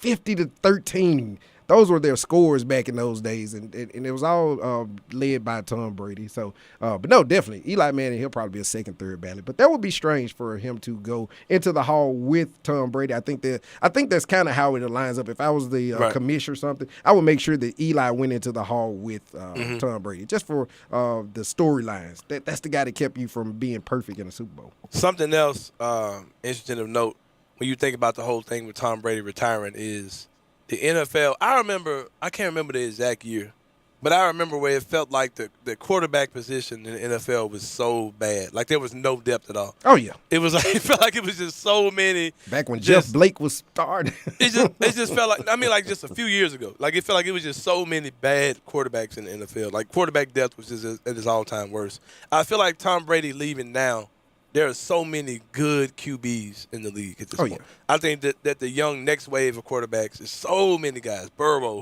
whoever you want to name, it's so many good guys that are coming up for sure. That I'm super excited that the league feels like it's in good hands. Mahomes, whoever, so and to many all the good, people that are talking about Joe Burrow not making the Pro Bowl, you obviously didn't watch the entirety of the season. Joe Burrow wasn't Joe Burrow all season, people. Yeah. He had his ups and downs. He probably should not have won the AFC North if it wasn't for Baltimore faltering down the stretch. So it's apropos. He does not belong. Well, he obviously probably belongs in the Pro Bowl now, but he's not a Pro Bowl snub if he does not get to the Pro Bowl. He was not Pro Bowl Joe Burrow throughout the season. He became that as of right now. Kind of like Eli Manning, man. He showed up during the play when it counts. Yeah, for sure, man. It's super exciting to see. Something I'm going to throw out to you as well, who you are a 49er fan. I am a closet 49er fan. I do not come out of the closet until it's safe outside. I literally came out 2 weeks ago. I mean, no, last week. No, when we were beating the Cowboys, I started beating the drum for the 49ers. That clip where you just said you came out a week ago. So yeah, props to me, man. Like, who don't care? I don't care. Like, I don't have any real loyalties. I came out last week, and I don't care. I don't have any loyalties. I don't have any loyalties to the NFL. Just gonna be real with you. But with you being a diehard 49er fan who wears the hat, wears the hoodies, wears the T-shirts, all those type of things. What are your thoughts on the Garoppolo thing? Did we see his last game? Is the Trey Lance era starting next year? Where do you think Garoppolo ends up if they do trade him? What would you like to get back in return? Just the whole Garoppolo situation. What are your thoughts on? Hold on, let me let you know. Up out of there. That's the first thing. All right. Glad you gave me some time to get that pulled up. Right. He's up out of there, man. He's done what he did his job. He was a backup in New England, and that's what I was bringing to people's attention a couple of weeks ago when they were talking about the cold and how he hadn't started in 31-degree below weather, so on and so forth. He was on that practice squad when Tom Brady was playing in the cold, so the guy knows about cold weather. He's just not the guy to get you over the hump, You almost need a Baltimore Ravens 2000s kind of defense that kind of took Trent Dilfer to the Super Bowl. You need one of those type of teams around him. And we obviously didn't have that because, as you can see, Tart cannot catch an interception. But he's just not the quarterback to get this team over the hump. Mm-hmm. He needs a fantastic, fabulous, awesome defense that'll give up anywhere from 10 to maybe 13 points a game, and then you can see Jimmy G having a Jimmy G game and getting all the way to the Super Bowl. So with that being said, when Tom Brady retires, we're going to trade every pick we have as well as Trey Lance to Tampa Bay. and we're going to bring the Southern boy home. How about that? Tom Brady to the 49ers one more time. How about them apples, baby? Now, if you said Aaron Rodgers, I can halfway see that. But I would take Aaron. I mean, he's a little bit reckless. Oh, you would take Aaron? Really? Absolutely. You would take the league MVP? Absolutely. He shouldn't be. How obviously. honorable of you. Hey, man, Pro Football Focus has Tom Brady rated as the number one quarterback. Just remember that Aaron Rodgers was all bells and whistles. He shouldn't win the MVP. So wait, you're saying that Tom Brady's your MVP. You threw me off. I was looking at you through the glass to try to keep up what you were saying. You're saying that you don't want the 49ers to even hand this thing over to Trey Lance? Not right now. Not right now. If we could get another veteran to allow him to sit back, because you got to think about it. The beginning of the year, the plan was not to necessarily do 2 quarterbacks, but to give Trey Lance about 10% of the reps each game. And as he eventually started a couple of games, because Garoppolo got hurt, and the way he performed, that plan got pulled some way, somehow. Because what game would have been better than yesterday to insert him in for a trickery play or here or two to kind of get the Rams back off balance, so to speak. And we didn't do it because we didn't have any faith in him. So to give him the keys, I think will be a little bit premature. It does seem, because that was my next question. I was like, assuming that they hand the thing over to Trey Lance, are you prepared for a possible fallback, or do you think he's going to be ready? So you're saying you would trade Trey Lance? Oh yeah. To get an established quarterback in? Oh yeah. If Green Bay wanted to do a deal, I'll give you 2 first-round picks. You can keep your Jordan Love. Do not send Jordan Love to me, and I'll give you Trey Lance, and you'll get 2 to 3 years out of Aaron Rodgers. Wow. And with this defense, there you go. And then you're talking about the difference in quarterback. Aaron Rodgers would have won that game, obviously, for us yesterday because he wouldn't have had to be all-world Aaron Rodgers. Average Aaron Rodgers is eons better than a good Jimmy G. Definitely not an average Jimmy G. He's way, way better than that. But I would definitely, I would sit Trey Lance, or if not trade him. But if you give him the keys right now, you have a Super Bowl kind of window. That 49ers are not really great at anything, I think I was telling you that the Rams had 2 99s on the on the defensive side of the ball from a Madden standpoint. I think the closest we have maybe a 96-ish, and that's with Bosa on that line. We don't, the defense is not the strong point, even though it is, if you see what I'm saying. With Fred Warner and those guys, they are actually pretty good. They're workmanlike. They're blue collar. They're hard nosed guys. They're not really the most talented guys, as you can see, because if we were, we would have pulled that game out. Talent would have overcome a lot of those things. But you can ship them out if you want to, man. Get it up out of here. So you want Garoppolo gone. You don't want Trey Lance either, but you want to trade both of those guys in the package, or either or both, or just acquire many assets as you can. Either or both. But okay. How about Houston? Deshaun Watson. Yeah. Because I was telling the guy yesterday, I was like, there's a turnover to be had, and I'd be daggum if we didn't make that turnover to end that game. But there's a trade to be had. There's a trade to be had. Strangely enough, I didn't think our window was still open. I thought it was closed from a couple of years ago. Hear people all year, the 49ers have the 6th best chance to get to the Super Bowl. I would go to the barbershops and say, hey, man, how about your Niners? I wouldn't even talk about them. It was a moot point. I'm like, talk about somebody who actually has a chance to get there. And Kyle Shanahan, he shocked me. Yeah. That's my coach, man. Shanahan's the real deal. He's the real deal. This is what I'm tired of hearing, though, to be honest with you. Like, I've enjoyed the last 2 weekends. I've been able to actually sit down and really watch NFL games on Sunday, like uninterrupted. I've been interrupted still. Interrupted to the point where I can't watch it at all. Like, I've been able to sit down and just actually watch these last 2 weekends of football, and I've really enjoyed it. But it bothers me when I hear people talk about, this particular matchup. I don't want to watch it because this team didn't make it, or I know this team is going to win. It's the Super Bowl, man. Like, you're going to watch. You're going to enjoy it. Like, not what you just called it. Now you got to say what you said at first. Superb. The superb owl. Yeah, superb owl. Yeah, there you go. There you go. Might mess around and get a call from superb owl. The superb owl in 2 weeks. Had to catch you. Quit acting like you ain't going to watch the game, man. You're going to watch it. You're going to have wings. Wings are high as hell right now. Call up. Poultry Power. This is the time. This is the time, baby. Get you some Poultry Power. Call my good friends at Poultry Power. Eliminate the middleman. Get some wings shipped out to your door. They can get that out for you. Get you a case. You may as well, man. Get you a case of wings. Let them hook you up, man. It's poultrypower.org. Hit up the website. Order some wings. Get your Super Bowl party going with our good friends at Poultry Power. But yeah, man, like people gotta stop acting like they're not gonna watch this game because you're gonna watch it. It's gonna be good. You got a good quarterback of the future in Joe Burrow, my boy Chase. Are you with Mike? Are you with Mike on what? As far as the Burrow winning the Super Bowl, I would love to see he says he's bought in. I would love to see it. I think the Rams are gonna smoke him though. I ain't gonna lie to you. He says he's bought in. I think it's gonna be a smoke show for sure. They're gonna get smoked like those wings at Poetry Power you about to order. Or air fried. Or air fried. If Joe Burrow wins this Super Bowl, not only will I say I'm wrong, I would say he's on a trajectory to do some pretty awesome things. And I know that's obvious, stating the obvious, but I would say that he would end up, if he wins the Super Bowl, he's going to end up with more Super Bowls than Patrick Mahomes. What? Because this is so not the time for this. Like, well, if he win one, they'll be tied. You know what I mean? They'll be tied. They'll be tied. But it's too early. Mm-hmm. Like, it just, you have to crawl before you walk. And we're not knocking any Cincinnati fans. So no Cincinnati fans come and say, well, if Trey Lance would have done it, you would have been happy. Of course I would have been happy. I would have been elated if Trey Lance was that type of quarterback to get me to the promised land. But it is. They're a season or two ahead, and that's a good thing. Mm-hmm. But if he does pull this out, he will get another. Because all you have to do is get Ben Roethlisberger is gone. Sooner or later, what's my man in Cleveland? With all the commercials. I'm blacking out on the Cleveland quarterback. But he'll be gone. Baker. Yeah, my Baker Mayfield. He'll be out of there next year. Here's that $18 million option that they picked up. They'll get him out of there. And I don't know what's going on in Baltimore.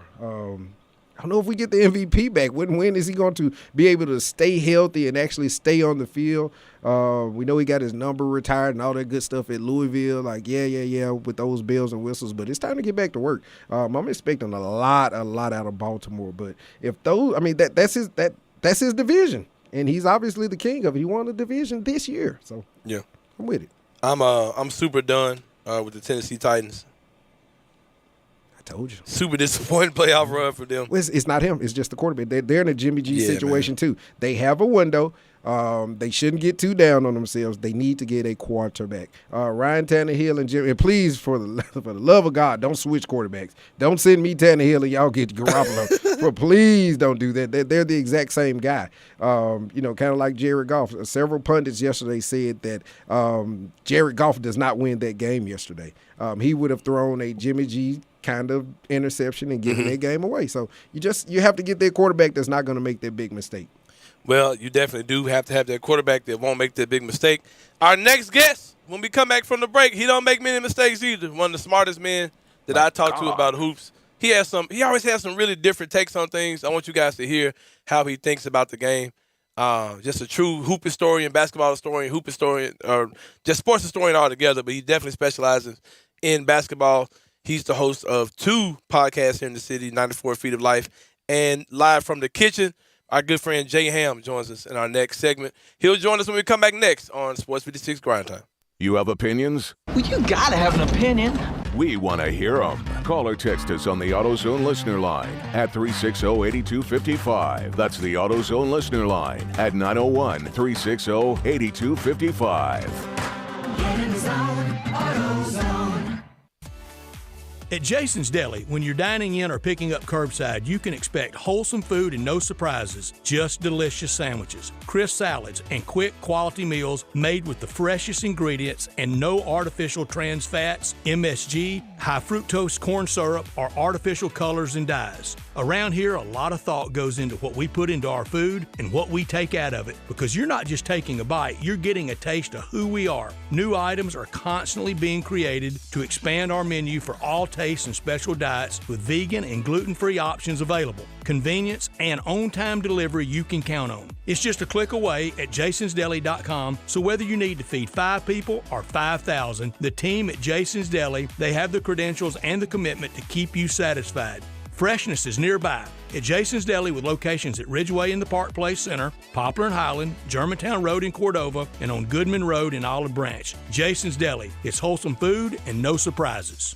Brian Elder's Roofing Solutions. I'm Brian Elder, 867-0303. Hurricane season is upon us. Is your roof ready? Are your shingles laying down and sealed properly? Call me right now, 867-0303. They say you get what you pay for. That's why my opinion is free. Maybe you've got years of life left in your roof. If so, I'll tell you that. But if I find storm damage or a compromised roof system, I'll lay out some options for you. Don't let them tell you it needs to be replaced if it only needs a repair. Call me, 867-0303. Has your insurance company already seen it and rejected your claim? Maybe they're correct. Most of the time, they're not. They do tend to become more reasonable once I get involved, though. 867-0303. I'll measure your roof from outer space or BrianElderRoofing.com. Call 867-0303. Brian Elder's Roofing Solutions. Hey, Jeff Allen, it's a new year, and that means time to make your customers happy in 2022 at Gossett Kia South Mount Moriah. Happy is easy to do with our great savings. I've got to take your pick that will knock your socks off. How about a 2022 Kia Forte LXS or a 2022 Kia Sportage? Your choice, $199 per month. Forte's $27.99 due at signing, and Sportage is $34.99 due at signing. Plus, all Gossett Kias come with a 10-year, 100,000-mile powertrain limited warranty program. Plus a 2022 Kia Sorento 350. Only $34.99 due at signing, and all 36-month leases. So whether you live in Horn Lake, South Haven, Olive Branch, or Memphis, you'll be happy at Gossett Kia Mount Moriah, 2680 Mount Moriah, or KiaMountMoriah.com. All 36-month leases, 650 acquisition fee, 30,000 miles per year, 20 cents excess mileage. Sportage N702 7277, MSRP 25460. Forte NE 442833, MSRP 21980. Sorrento NGO 990119, MSRP 35340. Includes all rebates and incentives. PF 695 plus finance through KMF. Excludes tax title and license with approved credit. See dealer for complete details. Offer valid through 2/3/2022. Dealer stock only. If you want to make money in sales, Flynn Broadcasting wants you. If you can sell, Flynn Broadcasting has a great career waiting for you. If you can sell, we have great benefits, salary, commission, sales leads, and a great place to work. If you can sell, let us know today. Send your resume to jobs@flynn.com. Can everyone sell? No. But if you can, Flynn Broadcasting wants you. Apply today at jobs@flynn.com. Start your great career today at jobs@flynn.com. Flynn Broadcasting wants you. Now, back to Sports 56 Grind Time. This hour is brought to you by Poultry Power. Here once again are Peter Edmiston and Anthony Sain.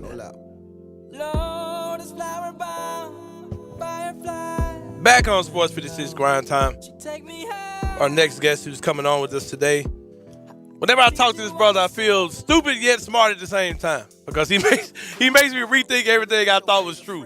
Whenever I talk to him, whether it's on the phone, listen to his podcast, 94 Feet of Life, as well as Live from the Kitchen, two dope podcasts they do using different podcasts and social media networks.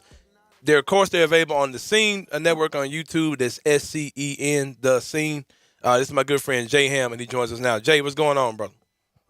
My man, saying, you know what? The fact that you even said that I make you feel smart. Oh, yeah. In the same exactly. time, It's exactly how I feel. You know I'm doing my job. Yeah, for sure, man. For sure. Because it's about getting people to think. I'd rather get you to think than to react. Yeah, you always give me a different perspective on a lot of things. Like it's a lot of stuff in sports I'll be dead set on. Like, okay, this is how I feel. Ain't nobody changing. Then I go on Jay's page. He's like, well, yeah, but XYZ 1, 2, 3. Like, all right, okay, all right, I'm done. Like, I agree with Jay now. You know what I mean? And I won't lie. I have masterpiece some of your stuff. There have been takes that you've made that I've taken and making them mainstream. I'll be honest with you. There's a couple things you said. I said, okay, that's my take now. That's no longer just Jay's take. That's my take. But like I said, man, I applaud what you do. Your crew over there with the Scene, you guys do some amazing stuff. I'm not gonna say offbeat, but the way you guys see things is just really different than what a lot of the normal narratives you hear either locally and nationally as well. So I definitely applaud what you guys do, man. Like I said, you give me more street cred. Whenever I come on your show, I feel like I'm black again. Whenever I jump on with you guys. But yeah, man. Hey, well, I think the street cred gonna transfer over to this side because you were renowned in the city of Memphis. Yeah, I'll take it. That's good enough. That makes you, like Jerome told who that Jerome said, Martin, you're an international player. That's you. So I get the rub off of you on that one, and that's all good, man. I appreciate you, man. All right, when you are a born and raised Memphian, you play high school prep basketball here. Your father was a coach, if I'm not mistaken. in the prep scene here in the city of Memphis. No. Actually, I played high school football. Uh-huh. My dad was more of a little league youth coach. Okay. But he had that kind of impact to where 10, 15, 20, 30 years down the line, everybody still loves Coach Cunningham. Coach Cunningham still asks me about these guys. Mm-hmm. This was before he passed away a couple of years ago. But, anytime he saw any of his old players, it was just like, bring the fellas over. Because me and him Right. we were roommates before he passed. So he's like, bring them over. We talking shop. He's still coaching. He's still teaching, not just from the sports standpoint, but from the game of life, too. So he's giving us a lot of jewels, and it's like, anytime any guy that played for him, they see us out in the streets or they see me, they be like, how Pop doing?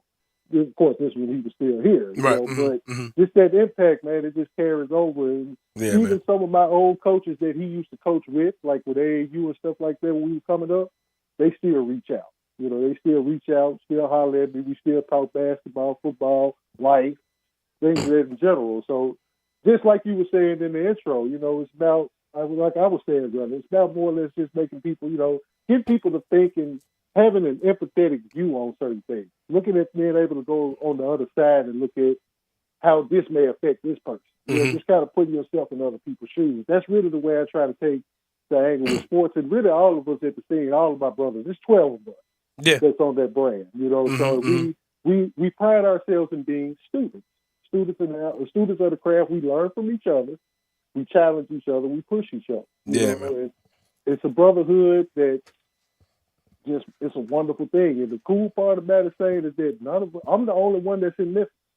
Yeah. Out of the whole crew. My guy Trav, he's in Olive Branch. Everybody else is spread it out. Chicago, Cleveland, just spread it out throughout the United States. So we use Facebook just as our networking tool to build this crew.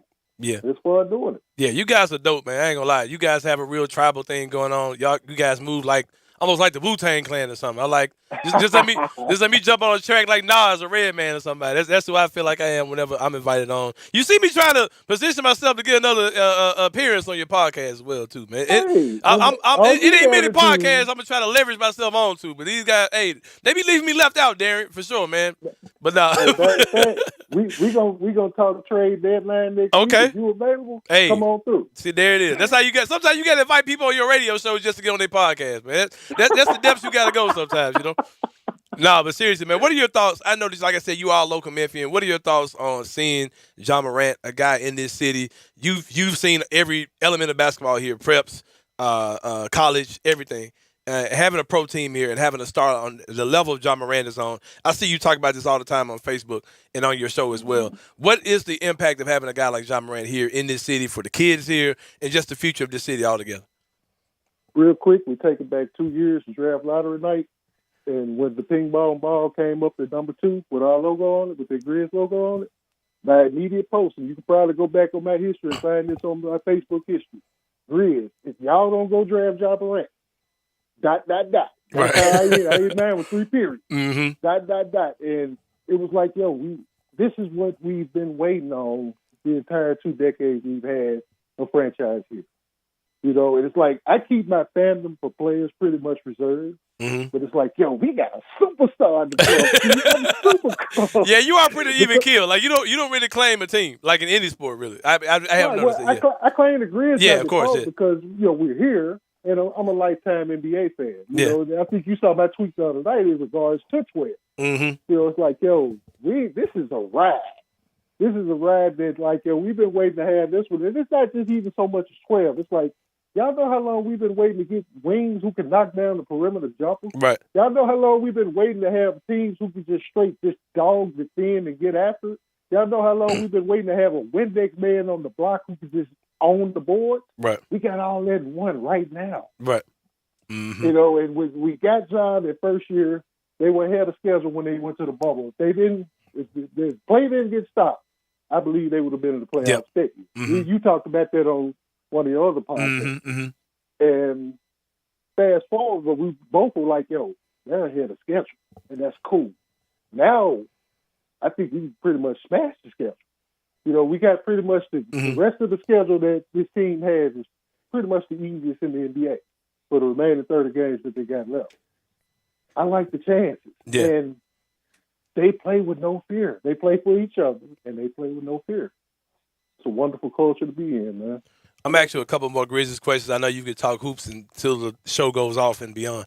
But when you look at the whole situation with the Grizzlies, like you talked about how they're ahead of schedule, I've had fans. I really don't want to share my real thoughts because I want everybody to be optimistic. I don't want to think I'm being pessimistic. But like I talked with Darren today, I could see a situation where the Grizzlies could get whoever in the first round, beat them, go on to the next round, conference finals, and end up being in the NBA final. I can see a route where the Memphis Grizzlies 2021, 2022 are your NBA champions. I can see a route where that happens. But man, I could also I could also see a route where we lose in the first round. But here's the thing. Exactly. Like here's the thing. I wouldn't be upset either way. Like if they lost, we talked.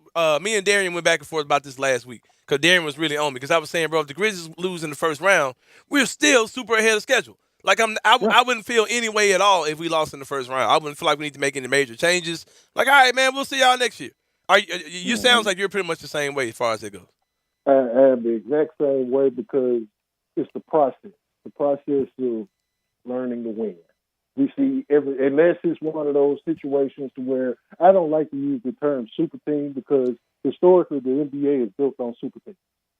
Just in general. So it's like only difference is that it went from being done by the organization to being, pretty much fueled and triggered by the player.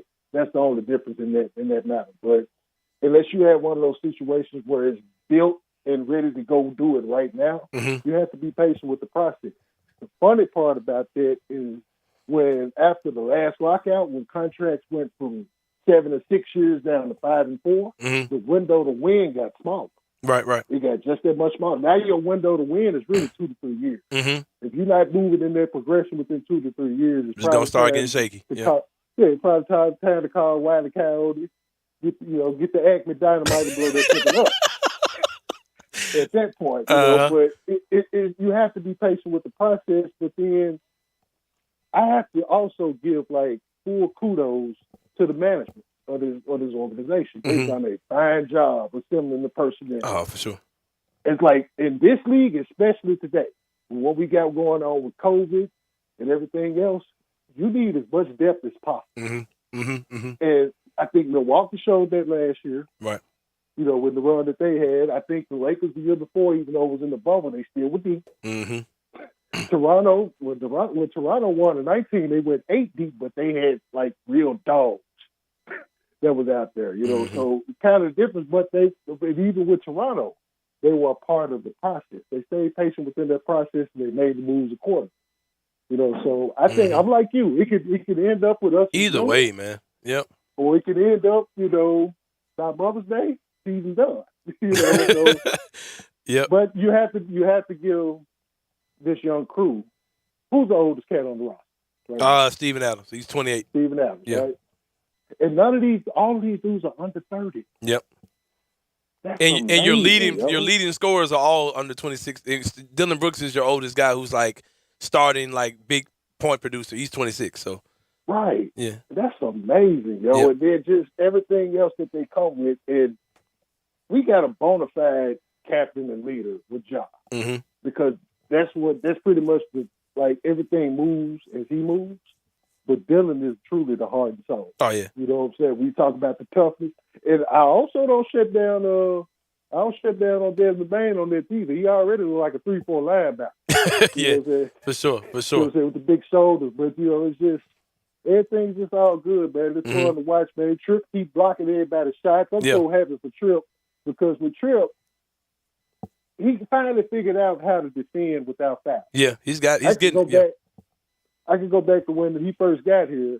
I think GP interviewed Tom Izzo. Yep. And Tom Izzo on. Tom Izzo was pretty much like, we couldn't keep him on the floor in these lessons because he was always in foul trouble. He finally settled down. He figured it out. I think probably some of the adjustments made in officiating may have helped some. Winning, the team winning and being, that's also helped. Yeah. Exactly. Because I saw Jaren clobber somebody the other night and the ref didn't call nothing. That's all, we've arrived. See, I saw that too. We've arrived. It's like when it's almost kind of like now we just waiting on Ja to get star comments. Yeah. They're coming because that Spurs game was a nice little preview of it. He had a parade to the line. It's definitely coming, you know what I'm saying? Because outside of Steph Curry, when he goes to the rack, he probably gets the least amount of calls. You know what I'm saying? With the contact finishing around the rim and track. I can say that for Steph without question. That's been like for years. You oftentimes you'll see Steph get up like, hey man, where's my whistle? You know, but he continues to play through. But just a little intricacies of how to get to be one of those teams. That's what we on the path for. Right. It's fun ride, man. Man, it's been a remarkable ride for sure.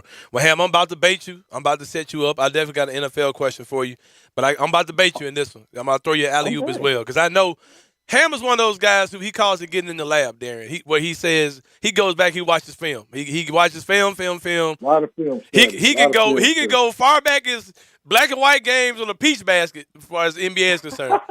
And I'm about to ask him a question. I'm gonna see, because he's gonna pull out a name. They'll be like, "Oh yeah, that's a great comparison." Like, I guarantee you. Good, right, that'll make two of us, because I got one behind you. Watch this, there. All right, you talked about Jaren Jackson Jr. Have you seen a guy in the middle of a season who went from looking as lost and bad, just being honest, as Jaren looked in the beginning of the season, to turning into a defensive player of the year caliber player? Like whose game went from, because Jaren was out there literally doing nothing but shooting threes in the season first started. He's getting to the basket, he's getting fouled, he's posting up, he's got the Euro going, he's got that spin move that nobody can guard. Have you seen a guy whose game changed that much in the beginning of the season, where he looked like a guy who was going to be doing nothing, to a guy who's looking like an award-winning, a guy who's going to get trophies at the end of the season for being on one of the all-defensive teams? You know what? You might have me on that. I'm actually sitting here trying to think of, like, yo, from those two extremes, because I was getting ready to be like, yo, Steph in his first MVP season, but I can't go there. Not like that. Nah, because Jaren was looking rough, man. Jaren was looking like, he was looking like this 3 months ago. You know what I mean? We're not talking about like last year. We're talking about this season. Jaren Jackson Jr. was looking horrible. You know what I mean? You know what, Sain? You know what? I have an answer for you within 48 hours. All right. You're going to do some film study. You're going to come back with an answer, I'm sure. That's fine, man. Absolutely. That's fine. But props to Jaren for what he's doing, man, because it's been remarkable, bro. I mean, like, he literally went from looking like a lost again. And we've all seen Jaren have slow starts and then crank it up. But the stuff he's doing now, man, it's some Matrix level stuff. Yeah. It's like he just downloaded the Kevin Garnett package or something. And like, it's wild, man. You know what? That's who he really kind of reminded me of. On the defensive end, he's been nasty. Not quite as athletic and bouncy as what KG is, and of course he's not vocal, but neither here or there. It's a lot of the similar traits there. In that regard. Well, this is what I know you're going to do. I know you're going to give an interesting kind of left field take on this. What are your takes on the Super Bowl, the two teams that got there, how they got there, and what do you expect to see in a couple of weeks, Super Bowl Sunday? I'm going to start with the blue side first, the NFC. All right. Yesterday I told my guys, I'm like, yo, the fact that the 49ers have beat the Rams 6 straight times since the last time the Rams beat them was the last time the Rams went to the Super Bowl in 2018. But the fact that they lost 6 straight to the 49ers, it's like the 49ers are taking the role of Alabama and the Rams are taking the role of Georgia. Mm-hmm. And last night was about Georgia, what Georgia had to do 2 or 3 weeks ago. It was the same thing last night for the Rams. They came in. I think the line in the national championship game was 3.5. Last night's NFC championship game line, 3.5. Came down to the wire pretty much last night. Well, championship game kind of got pushed out a little bit early because of the turnover. But salute to the Rams for going all in. Yeah. They went all in. They stayed the course. They went to the date of last year, January 30, 2021, when they traded for Matt Stack. And we actually did a show on that trade right after. You can catch it on the scene on YouTube. You can look that one up. Added Odell, Von Miller. Already with the killers that they had over there. They was pretty much primed, poised, and ready to make that run. Now they get to host a party in their house, and we got the second year in a row where you have it. So salute to the Rams. I hate that Debo didn't get there though. Yeah. Anybody in Memphis that knows that played football in the Sandlot, you played hot ball before. You know what hot ball is. Right. Debo plays football. He plays field football like he played hot ball in the Sandlot. If you on his team, he gonna run over you. If you ain't on his team, he gonna run over you. He running through everything. I really wanted to have that cat in the Super Bowl. They had all that good in. AFC side, yo, I got to salute my guys over at Views from the 22. They made the call a couple seasons ago when they did their scouting pre-draft on Joe Burrow. They were like, yo, this kid's got the stuff to be one of those goats, you know, on that level. Right. He came, he showed and improved. You know, he pretty much carried over from what he had going on at LSU. First of all, he's well mature beyond his years.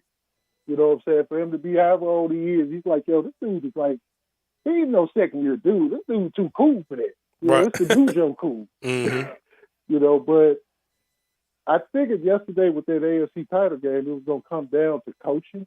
And I gave the coaching edge and experience, of course, to the Chiefs. They've done it. You know, Andy Reid, Steve Spagnuolo, my man, what's my old team name? Eric Bieniemy. Yeah. They've done that before. They got our coach yesterday. Once that game got to right before the half, when Cincinnati got the first stop on the Chiefs all day, it was right before the half. And they got the score right before that, so it was 21-10. They came back out, they made it 21-13. Now it's a one-possession game. Everybody in Kansas City booty got tight. You could tell. Oh, yeah. You could tell. You know, and Pat tried to play it cool, but I think his coaches tightened up on him. You know what I'm saying? They got whooped up front. They got whooped in the trenches a few times. And when Joe Burrow needed a play to be made, he went to Joe Mixon. He went to Jamar Chase. And his kicker drove him all the way back out to L.A. And now they're good to go for the Super Bowl. It was fun. Hey, this probably has been one of the greatest NFL playoffs. Oh, man, without a doubt. I'm glad I've been able to just lock in and watch it, man. It's been crazy. It's been crazy for sure. And I expect one more because I'm waiting on those people who going to come with the Super Bowl going to be bored. Nah, we were just talking about that. You're crazy. It's going to be dope. It's going to be dope. The whole playoffs have been dope. What make you think this game's not going to be dope? Like, come on now. Right. Yeah, exactly. for sure, man. You know, so. Well, Jay, I definitely appreciate you coming on with me today, brother. Give a shout out to everything you got going on. Tell us more about the scene. Tell us more about your two podcasts that you run and with your crew, the Sports Tang Clan over there. You got at the scene. The Sports Culture and Entertainment Network. That's what the scene stands for. We just created the acronym for it. You can find us on YouTube. Capital S, capital C, capital E, capital N. You probably have to type it in D-S-E-E-N that way and find us. We're going to fix that, though, the way we make ourselves a little bit more easier target to find. 94 Feet of Life, like I said, we all under the same umbrella. Views from the 22. The Dish, that's our baseball show. Stoppage Time FC, that's our football show. I'm not the international football, not American football, soccer. But all our guys rocking out. Live in the Kitchen, that's my personal podcast. Me and my man Travis Milam, we do that one. Every now and then, I might be in the kitchen. I might say, you know the product. I think the best homemade, I was going to give you an opportunity for that shout out for the cookies, too. Your cookies are dope.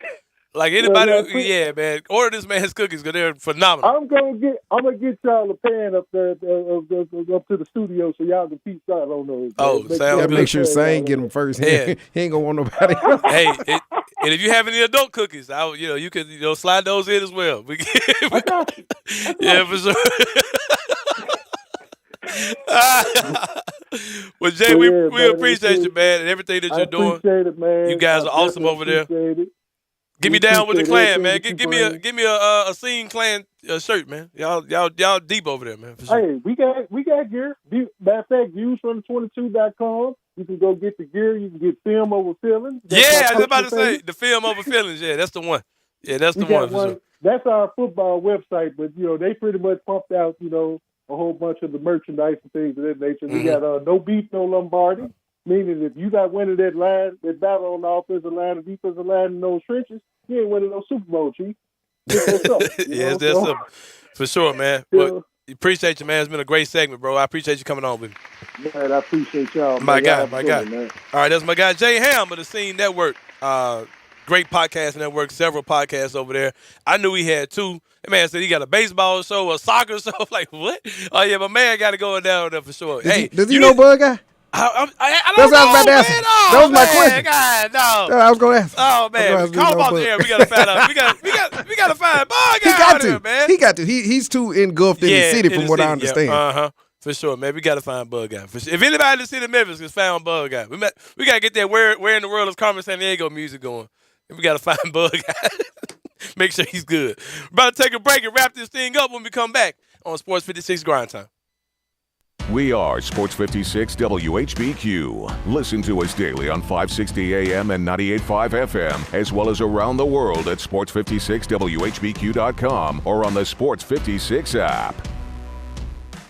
What a great time to start a new year with a new car, truck, or SUV from our friends at Auto Universe Germantown. The new go-to place for the finest luxury vehicles you'll find in one place anywhere. It's on Winchester, just off 385. I'm out here looking at hundreds right now. Lexus, Toyota, Infiniti. Here's some great-looking Audis and Jeeps. And I see Hondas, Chevys, Mercedes, beautiful trucks, SUVs, and of course, cars. Go to eAutoUniverseGermantown.com and take a look for yourself. A lot of people complaining about long wait times getting service appointments. Well, just call Robert here at Auto Universe Germantown. He'll get you in now. 901-751-7300. Everything from brake service, rotating tires, transmission service, even checking the battery. Winchester just off 385. That's where they're located. You're going to love Auto Universe Germantown. Ask for Zach and tell him you heard it here on Sports 56 Radio. Finest pre-owned luxury vehicles and great no-haggle prices. 7300 Winchester off 385. Or online at eAutoUniverse.com.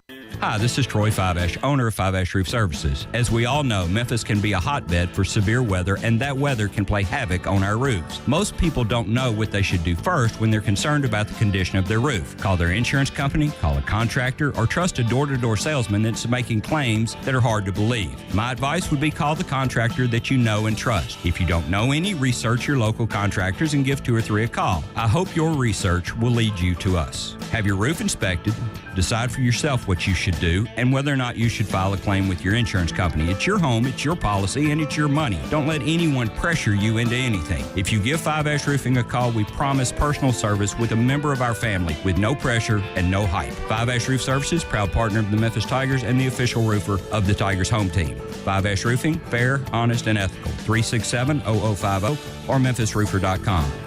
Five Ash Roofing, it's what we do. We're here for you. If you want to make money in sales, Flynn Broadcasting wants you. If you can sell, Flynn Broadcasting has a great career waiting for you. If you can sell, we have great benefits, salary, commission, sales leads, and a great place to work. If you can sell, let us know today. Send your resume to jobs@flynn.com. Can everyone sell? No.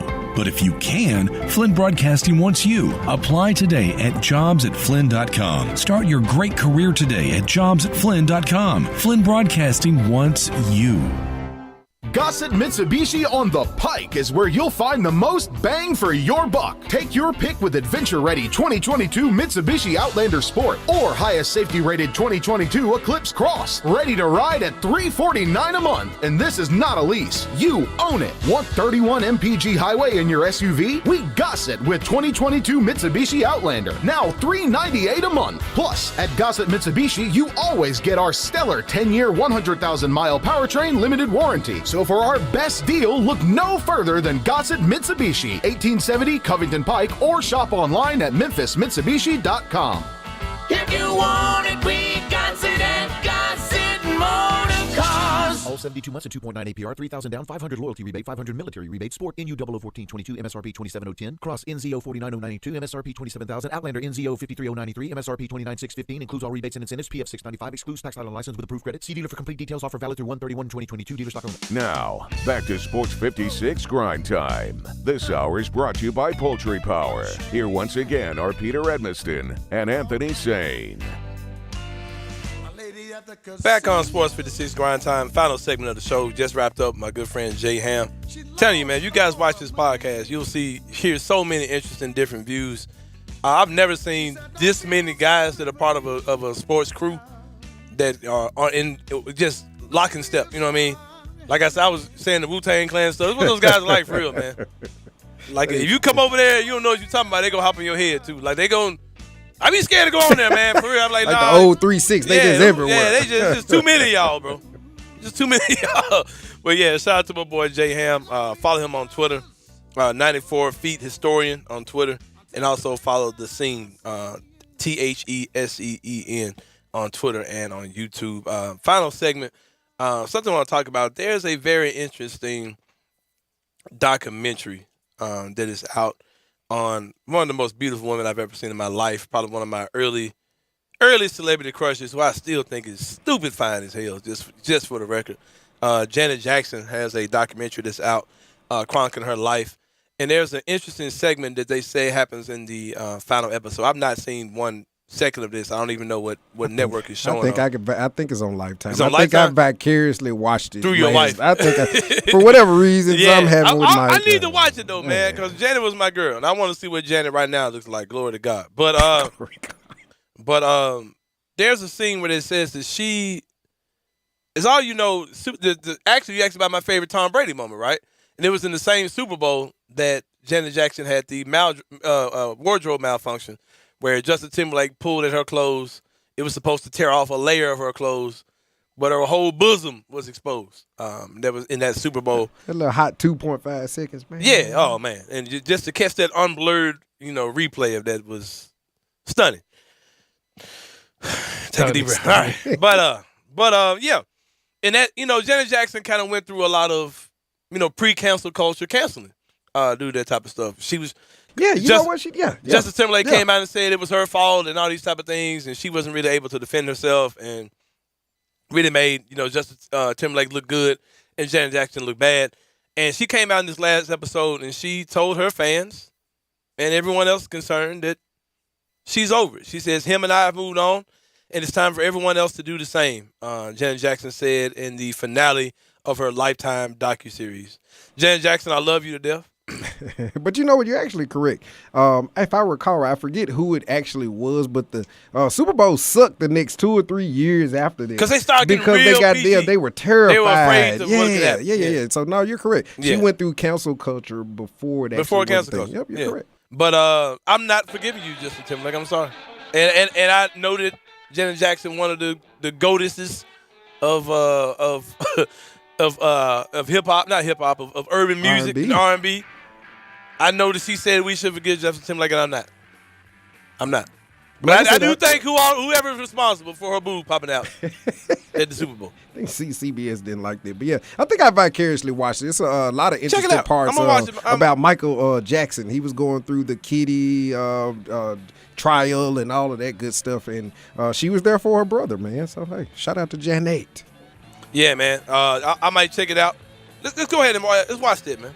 Let's watch it, and let's watch it. Let me know what you think about it. Watch it tonight. We'll check it out. That's some homework for all of you guys. Watch the Janet Jackson documentary. But make sure you come back and check us out. Make sure you stay on for stats. For Gabe Kuhn, Sports Service next. We gotta go! Memphis basketball.